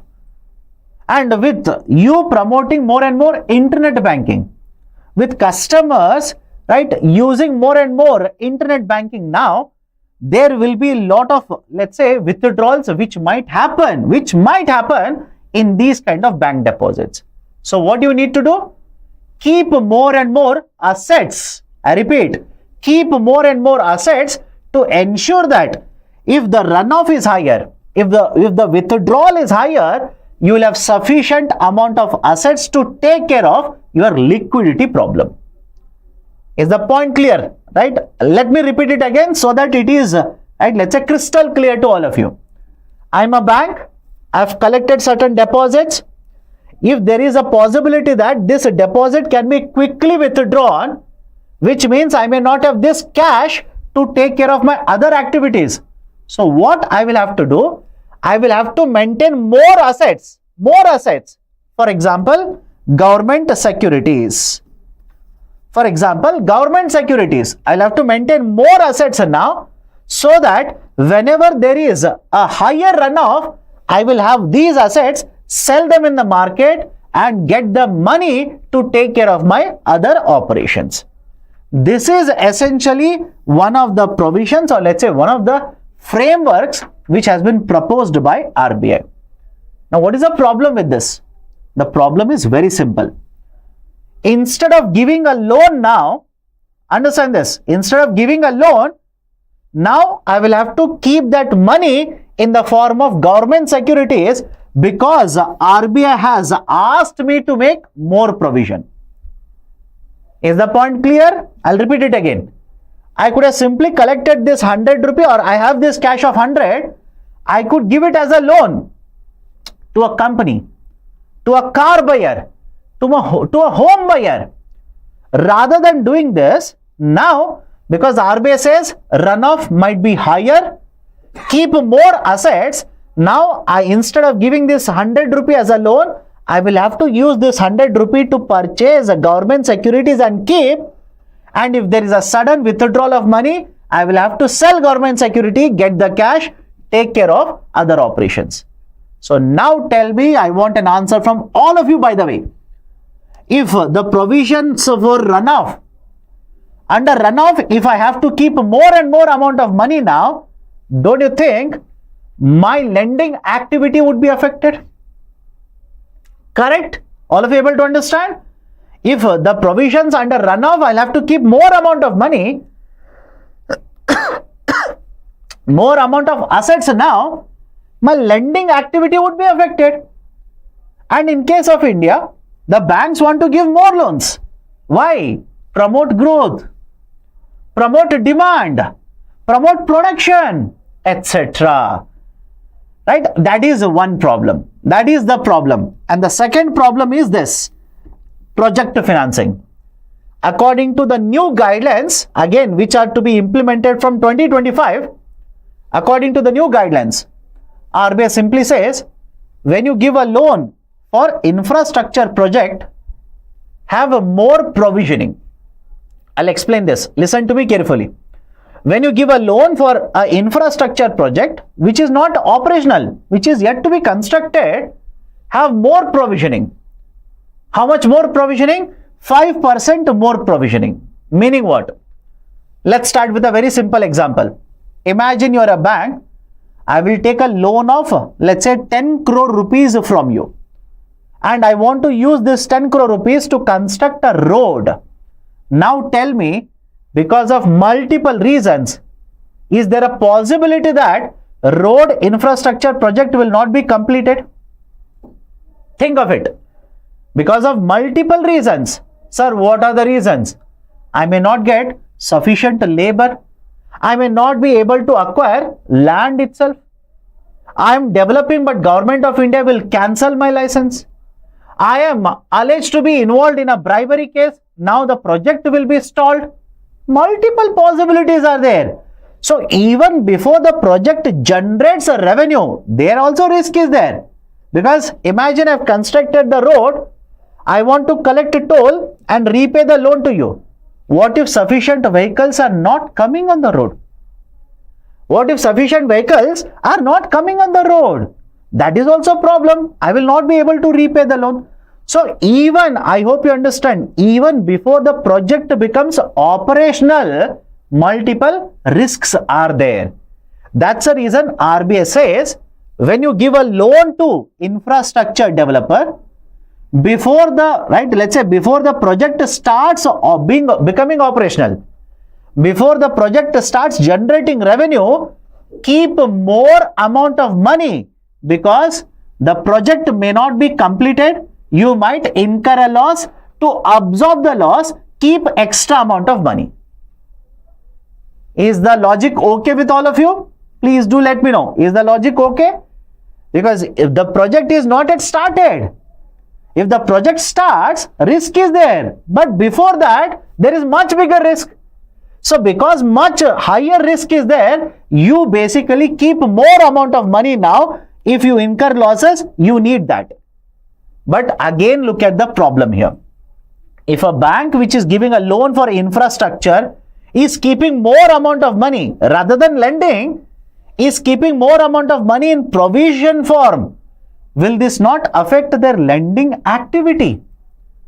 Will this not affect overall development of infrastructure projects, etc., etc.? So ultimately, the point that I'm trying to convey here is very simple. UPSC might ask you a question about LCR. UPSC might ask you a question about project financing or even provisioning. But what is happening because of that? Many of the banks have approached Government of India, and because these are owned by Government of India, their argument is, because of such provisions or the policies of Reserve Bank of India, my lending activity is getting affected. You want me to give more loans. You are talking about lesser demand in urban India. I want to give more loans. But see, look at the provisions. That will affect my lending activity. And that is the reason I said DFS, Department of Financial Services, has written a letter to Reserve Bank of India asking RBI to relax these kind of conditions. Is the point clear to all of you? Has written a letter to Reserve Bank of India asking the RBI to relax these kind of conditions, because these conditions according to DFS are very, very stringent, are very, very strict, which can affect overall lending activity, which can limit economic activity in India. Okay, and finally, the government as well as Reserve Bank of India, one more article, RBI governor appointment. Remember this, Reserve Bank of India's governor is appointed by Government of India. Please, all of you remember this. UPSC can ask you this. He is appointed or she is appointed by Government of India. That is Prime Minister, right? Through the office PMO, the appointment order is issued. But the Reserve Bank of India's governor, the position of that, and even deputy governor's position is mentioned under section 8(1)(a) of RBI Act. Please remember this. Under section 8(1)(a) of RBI Act of 1934, it says there shall be one RBI governor and not more than 4 deputy governors. Is my statement clear to all of you? Same section. No two different sections, same sections. There shall be one RBI governor and not more than 4 deputy RBI governors. Right? Please remember that it is associated with deputy governors as well, because very recently the Government of India has announced that one of the deputy governors is going to retire. They want to replace the person. And what is the section under which the Government of India will be replacing the person or appointing a new person? It will be done under section 8(1)(a). Done? So, the Government of India is yet to make an announcement regarding this, but it is expected that Mr. Shaktikanta Das will continue to remain as RBI governor until and unless a new person is, appointed by Government of India. And if the duration is counted, if you look at the duration of the current RBI governor, please remember this. Generally, the RBI governor is appointed for a duration of 3 years. They are appointed for 3-year term. And if Government of India wants, the extension is provided. Extension is provided. So, there is already an extension provided by Government of India. And if Government of India provides one more extension to the current RBI governor, he will end up becoming the longest serving RBI governor. Remember this. He might end up becoming the longest serving RBI governor. Is it okay? Right. So, these are certain important points regarding Government of India and RBI. Please be very careful. If you have any kind of questions, please do let me know in the chat section. And if you don't have any questions, solve this question. Take 40 seconds. After that, I'll discuss the solution. If anybody has a question, please do let me know.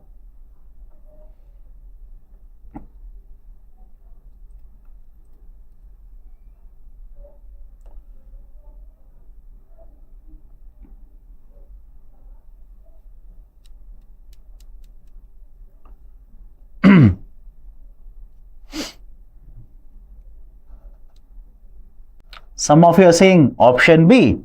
Some of you are saying option B, C. Please read the questions carefully, statements carefully. Okay, let's solve this. The Governor of Reserve Bank of India is appointed by central government. Yes, appointed by the central government. Certain provisions of the Constitution of India give the central government the right to issue directions to RBI in public interest. Is it part of RBI Act or Constitution of India? It is part of RBI Act, not Constitution of India. Okay. In fact, RBI is mentioned in the Constitution of India when they discuss separation of powers between the center and the state. Union list. Under the union list, RBI is mentioned. Okay. The governor of RBI draws powers from the RBI Act. Yes, absolutely true. So, first statement is correct. Third statement is correct. Right option for the question will be option B. Many of you are going for option C. What is the issue? What is the confusion? What is the concern here? Why such a mistake? Please do let me know. Okay. Sir did not see Constitution. Shubham Kumar, my dear, please be very careful. Please be very careful. Okay. Okay. Now, one more article involving RBI but not Government of India. Separate article. Okay. Ishwar, RBI's nationalized bank, it doesn't work with other company or persons, then in indirect monetization, how RBI sold the government securities to other buyers and collect money sent back to Government of India. My dear, please understand, in case of indirect monetization, what does it mean? And why do we call it as indirect monetization? Argument is, RBI acts as a banker to the government. There is a function, RBI will act as a banker to the government. Here, RBI will basically take the government bonds, auction them, sell them, collect the money and transfer it to Government of India. And if you're wondering, sir, does RBI do this? Physical bonds are sold, money is collected, they will take this money in a suitcase and give it to government? No, everything is online.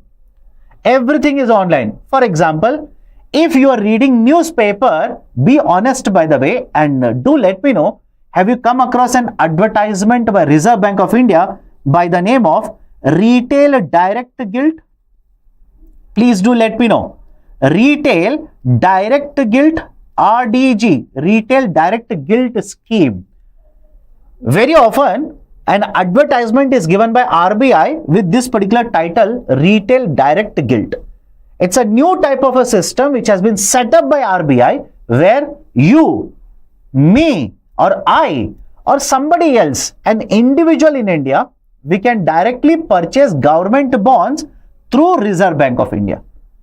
It is a kind of a scheme which has been implemented by Reserve Bank of India. Remember the short form RDG.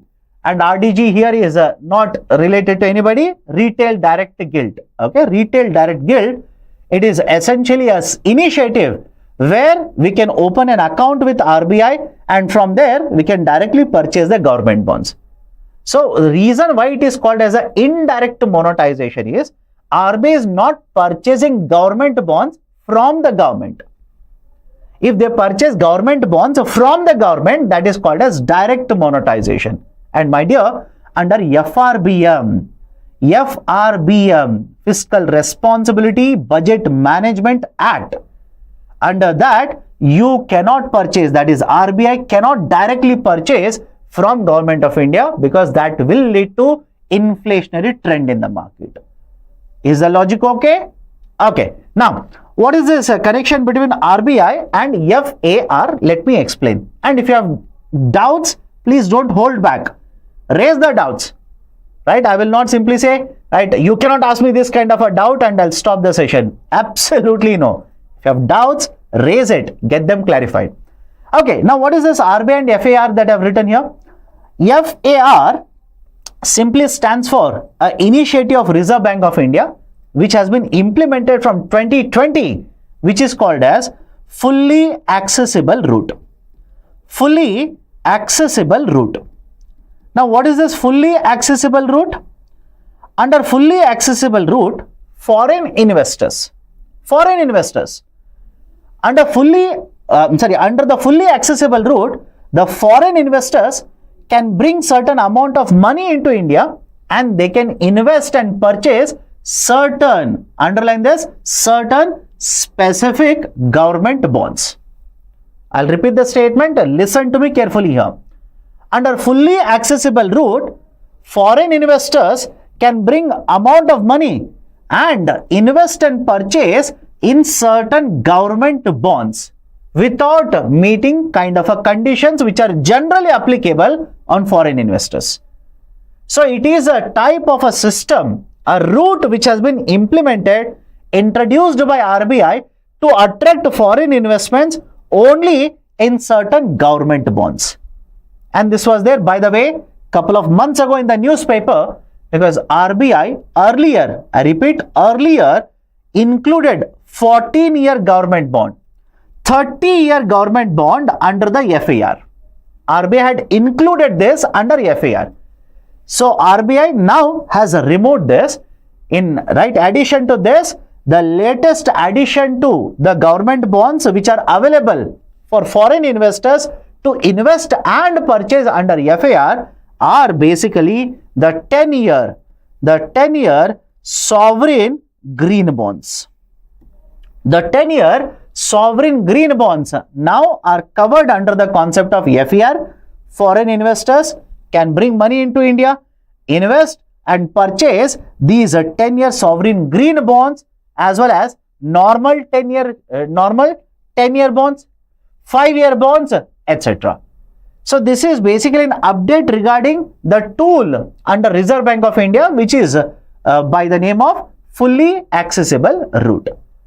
Everybody is okay with this? Anybody has any kind of a doubt or a confusion? Please do let me know. Okay, now, right, based on this, I have given an MCQ as well. Please solve it. Please solve it. And if anybody else has a doubt, do let me know in the chat section. Consider the following statements regarding FAR. Under this, foreign investors are allowed to invest in G securities and corporate bonds. FPIs, non-resident Indians, overseas citizens of India can invest under this route. All the government bonds are eligible for investment under this route. How many of the 3 statements are true? Do let me know.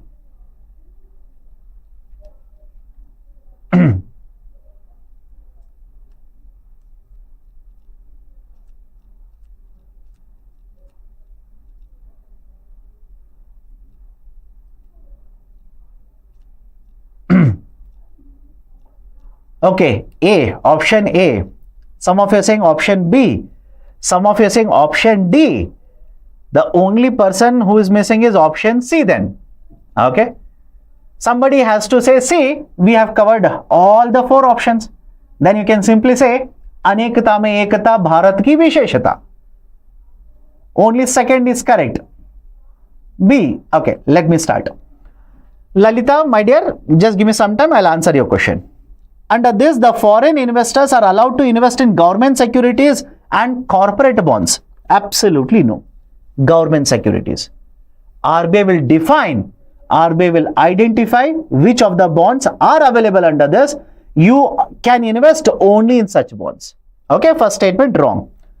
FPIs, non-resident Indians, overseas citizens of India can invest under this route. Yes. And these are the eligible investors under FAR. All the government bonds are eligible under this route. Not all the government bonds. Like I said, 5-year government bond, 10-year government bond, 10-year sovereign green bond, etc. These are eligible. 14-year government bond, not eligible. 30-year government bond, not eligible now. So third statement is wrong. Only second statement. One statement is correct. Right option will be option A. Only one is correct. Okay. Now, last article, but before that, Lalita Prasad Yadav. How if RBI purchase a direct from government, it will lead to inflationary trend. My dear, imagine, let me make you happy by the end of the session today. Okay, imagine your government of India. Okay, imagine your government of India and I am Reserve Bank of India. I'll also be happy. You're also becoming happy now. Government and RBI. You require certain amount of money to spend, but the amount of money that you have collected in the form of taxes, etc., there is shortage. You require more amount, which is nothing but a deficit. Now look at this very carefully. You will sell the bond to me. I am RBI, by the way. You will sell the bond to me. I'll purchase it. I will give you, let's say, 20 crore rupees. Can I now simply say, and I want an answer from you, my dear Lalita, please do let me know answer to this. If I give you 20 crore rupees, can I simply say this 20 crore rupees which was not earlier in the circulation will enter into circulation now? This 20 crore rupee which was not there in the system will enter into system. That is, if you're wondering, sir, how it will enter into system? My dear, this 20 crore was not there in the market. It has been printed by me and given to you. So, will you not increase the money supply by spending that additional 20 crore rupees? That's the reason the direct monetization or else the primary issuance by Reserve Bank of India of Government of India bonds will lead to inflationary trends. Realizing this only, under FRBM, we have decided we will not allow RBI to purchase the bonds directly from Government of India. We have discontinued it. Is my answer okay with all of you? Please do let me know. Right? Is the answer okay? Now, last article for today, Reserve Bank of India has issued one more guideline regarding FPI and FDI transition. What is the issue here? Right? What is the importance of this article? Now listen to me carefully. Until recently, according to the guidelines issued by the government, if a foreign investor will invest up to 10%, up to means let's say 9.8%, 9% or 8.3%, etc. When a foreign investor invested up to 10%, and that is less than 10%, in a stock market, in purchasing equity of a company, this would be classified as FPI. Is this point clear? This would be classified as FPI. And if you invest more than 10% or 10%, 10 or more than 10% in purchasing, let's say, shares of a listed company, in getting equity of unlisted company, etc., this would be referred to as FDI. So I hope you understand this, right? Logic is simple, and this recommendation was given by Arvind Mayram committee. So in case of a listed company, a foreign investor will purchase, let's say, up to 10% of the shares of a company, it will be classified as FPI. In listed company, if you purchase 10% or above 10%, FDI. And if it is unlisted company, any amount of investment that is done by a foreign company to purchase ownership in an unlisted company, by default, it was classified as FDI. This kind of classification was used and is used even now. But there is one issue, one concern regarding this classification. The concern is FDI generally means investment in creation of assets. You create physical assets under FDI. And FPI is simply an investment in the stock market where capital availability, the amount of money that is there in the stock market will vary, it will increase. That is essentially the role of FPI. But understand this, how FPI is allowed into India, the registration process, right, the approval process is different. How FDI is allowed into India, in which sector it is allowed, from which country it is allowed, etc. The process is different. And because of this, lot of institutions, I repeat, because of this, lot of institutions wanted to invest more than 10% in purchasing equity of company. But these are the institutions, by the way, because these are institutions, they were worried that they will not be allowed because more than 10% for FPI was not allowed. More than 10% by an institution in equity will mean FDI. It was not allowed. So what RBI has done, and by the way, under FEMA, the idea was there, the provision was there, but the operational guidelines were not announced by RBI so far. So what RBI now has announced is, imagine you're an institution, not a company, not let's say a manufacturing company, no, institution, financial institution. And you want to invest in India in a particular company and you want to invest more than 10%. RBI says, no worries, no worries. You will cross 10% limit. Let's say you will invest and purchase a 15% of equity shares of a company. Now all you need to do is approach government authorities, classify yourself as FDI. Simple. Until now you were classified as FPI, but you want to increase your investment beyond 10% in equity of a company. You want to purchase 16%. You want to purchase 14%. You want to purchase 18%. All you need to do is go to the government authorities, submit all the documentation that is required and get yourself classified as foreign direct investment now.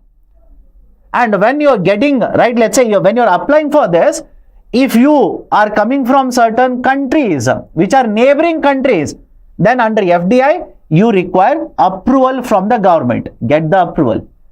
There are certain sectors where FDI is not allowed. Just ensure that you are not investing in a company which is prohibited under FDI. So if you meet all of these conditions and you are an institution, and even if your investment in an equity of a company in India goes above 10%, a listed company goes above 10%, don't worry. Approach the authorities, get yourself classified as foreign direct investment. Right, so the transition from FPI to FDI, now for that operational guidelines have been issued by Reserve Bank of India. What is the importance of this? Until now, because there was no clarity provided, there was no process given, many of the foreign institutions basically kept their investments in the equity of a listed company below 10%. For example, have a look at the slide here. Multiple foreign institutions have held just below 10%, 9.39%, 9.99%, 9.98% in equity. Why? What is the reason? Because 10% and above 10%, it will be FDI, but you are an institution, financial institution. Right? That is the reason the investments were limited below 10%. Now, with these kind of guidelines, more and more foreign institutions are expected to bring money into India, invest, purchase the equity. If it crosses more than 10%, no worries. They can basically get themselves registered as FDI, provided they are meeting all the conditions. Done? Right? So, this is what is expected from this kind of a new framework or a guideline announced by Reserve Bank of India. Okay, so these are the 10 articles, right, from different segments or different sectors I wanted to cover for you people from different newspapers, not just Hindu newspaper. Again, reiterating this point, if you want handouts of these particular articles along with, let's say, even the background to these articles, all you need to do is basically scan this, join the Telegram channel, and in next some time, just give me some time, let me finish the session, the PPT along with the handout will be there on my Telegram channel. Please do not worry about this. So argument is simply this: don't worry about the notes, focus on understanding the concepts. Notes, you will get it. Okay, now before I wind up, if you have any questions, do let me know. I'll address your questions. But even before that, if you like this particular class, do not forget to hit the like button. And below that, there's a comment section also. What are your inputs after the class is over? What are your, let's say, thoughts about this class? Do let me know. And if you yet to subscribe to our YouTube channel, please go to the subscription button, hit the subscription button, join our YouTube channel. And I'm pretty sure a lot of you have heard in today's, a lot of discussion has happened in today's news, let's say, channels regarding the issue of Mr. Gautam Adani and the prosecutors in USA. If you want to understand that, there is a short video which has been made by me, which is there under the videos section.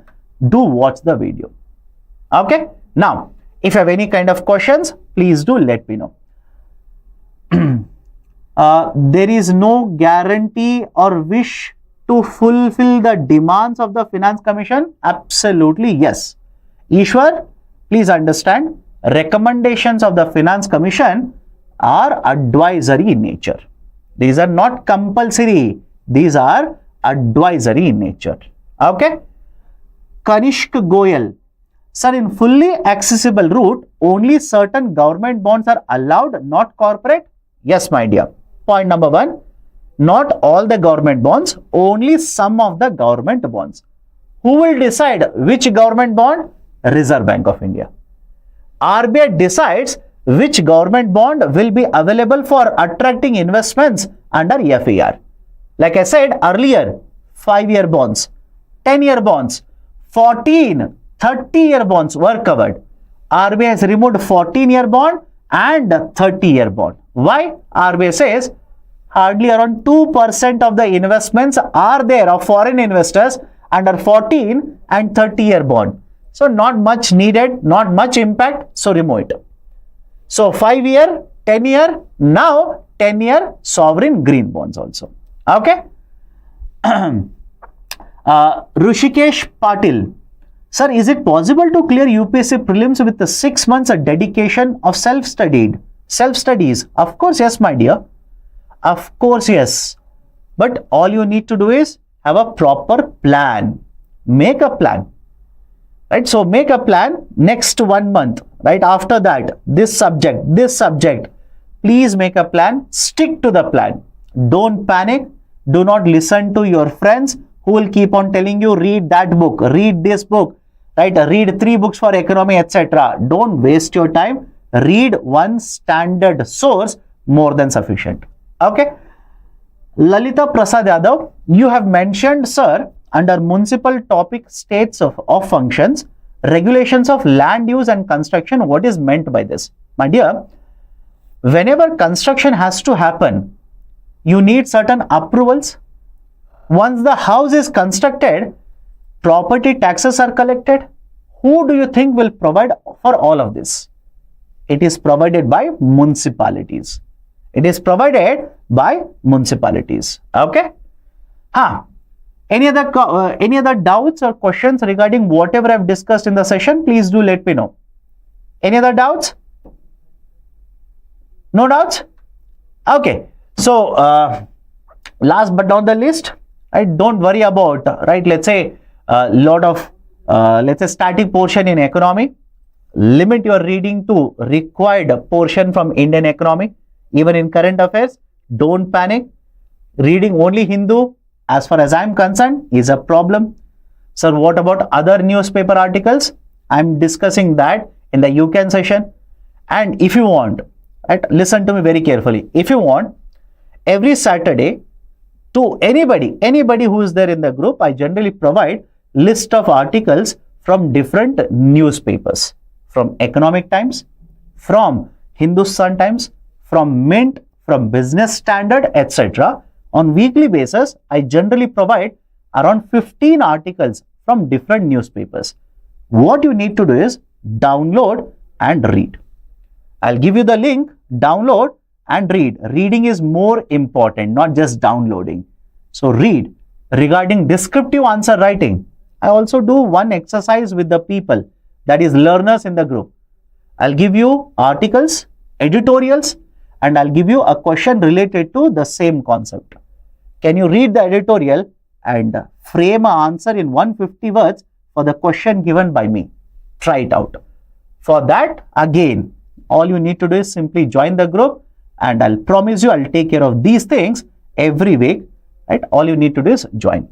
Okay, so what about the budget session? My dear, let the budget be announced. Let the budget be announced, right? Once the budget is announced, right, obviously we will take a budget session. Don't worry. Okay, sir, micro and macroeconomics are both important or not? My dear, macroeconomics is the most important part. Micro, hardly one question, that too in the prelims. If at all it is asked, hardly one question is asked in the prelims. But in the last 2 to 3 years, you are not seeing that particular question as well. So if you ask me, sir, between micro and macro, which is important, there should not be any comparison. Macro is the most important part for you. Okay, done? Anything else? What is overseas fund? Faizan Ansari. My dear, overseas fund essentially is a, let's say, an investor who is established outside India. For example, a fund which is set up in Mauritius, for me, for India, will be an overseas fund. Overseas means external, outside India. Because we are talking from the context of India, any fund, for example, a mutual fund company which is set up in Mauritius, It's a overseas fund for me. An insurance fund set up in, let's say, Switzerland, it's a overseas fund for me, right? Anything which is set up outside India, financial institution, but external financial institution. Okay? Anything else? Sir, we can make short notes from this. Jitendra, my dear, I'll give you handout. Around 16 pages are there. From that, you want to make a short note, do that. Okay? Do that. Nothing wrong with that. Do that. Okay, done. Anything else? Okay, so that's it from my side then. Last but not the least, if you're yet to subscribe to our YouTube channel, kindly do subscribe right now. If you like this initiative, do hit the like button. And I'll be expecting certain feedback regarding this particular session in the comment section from your side. Thank you. Have a great day.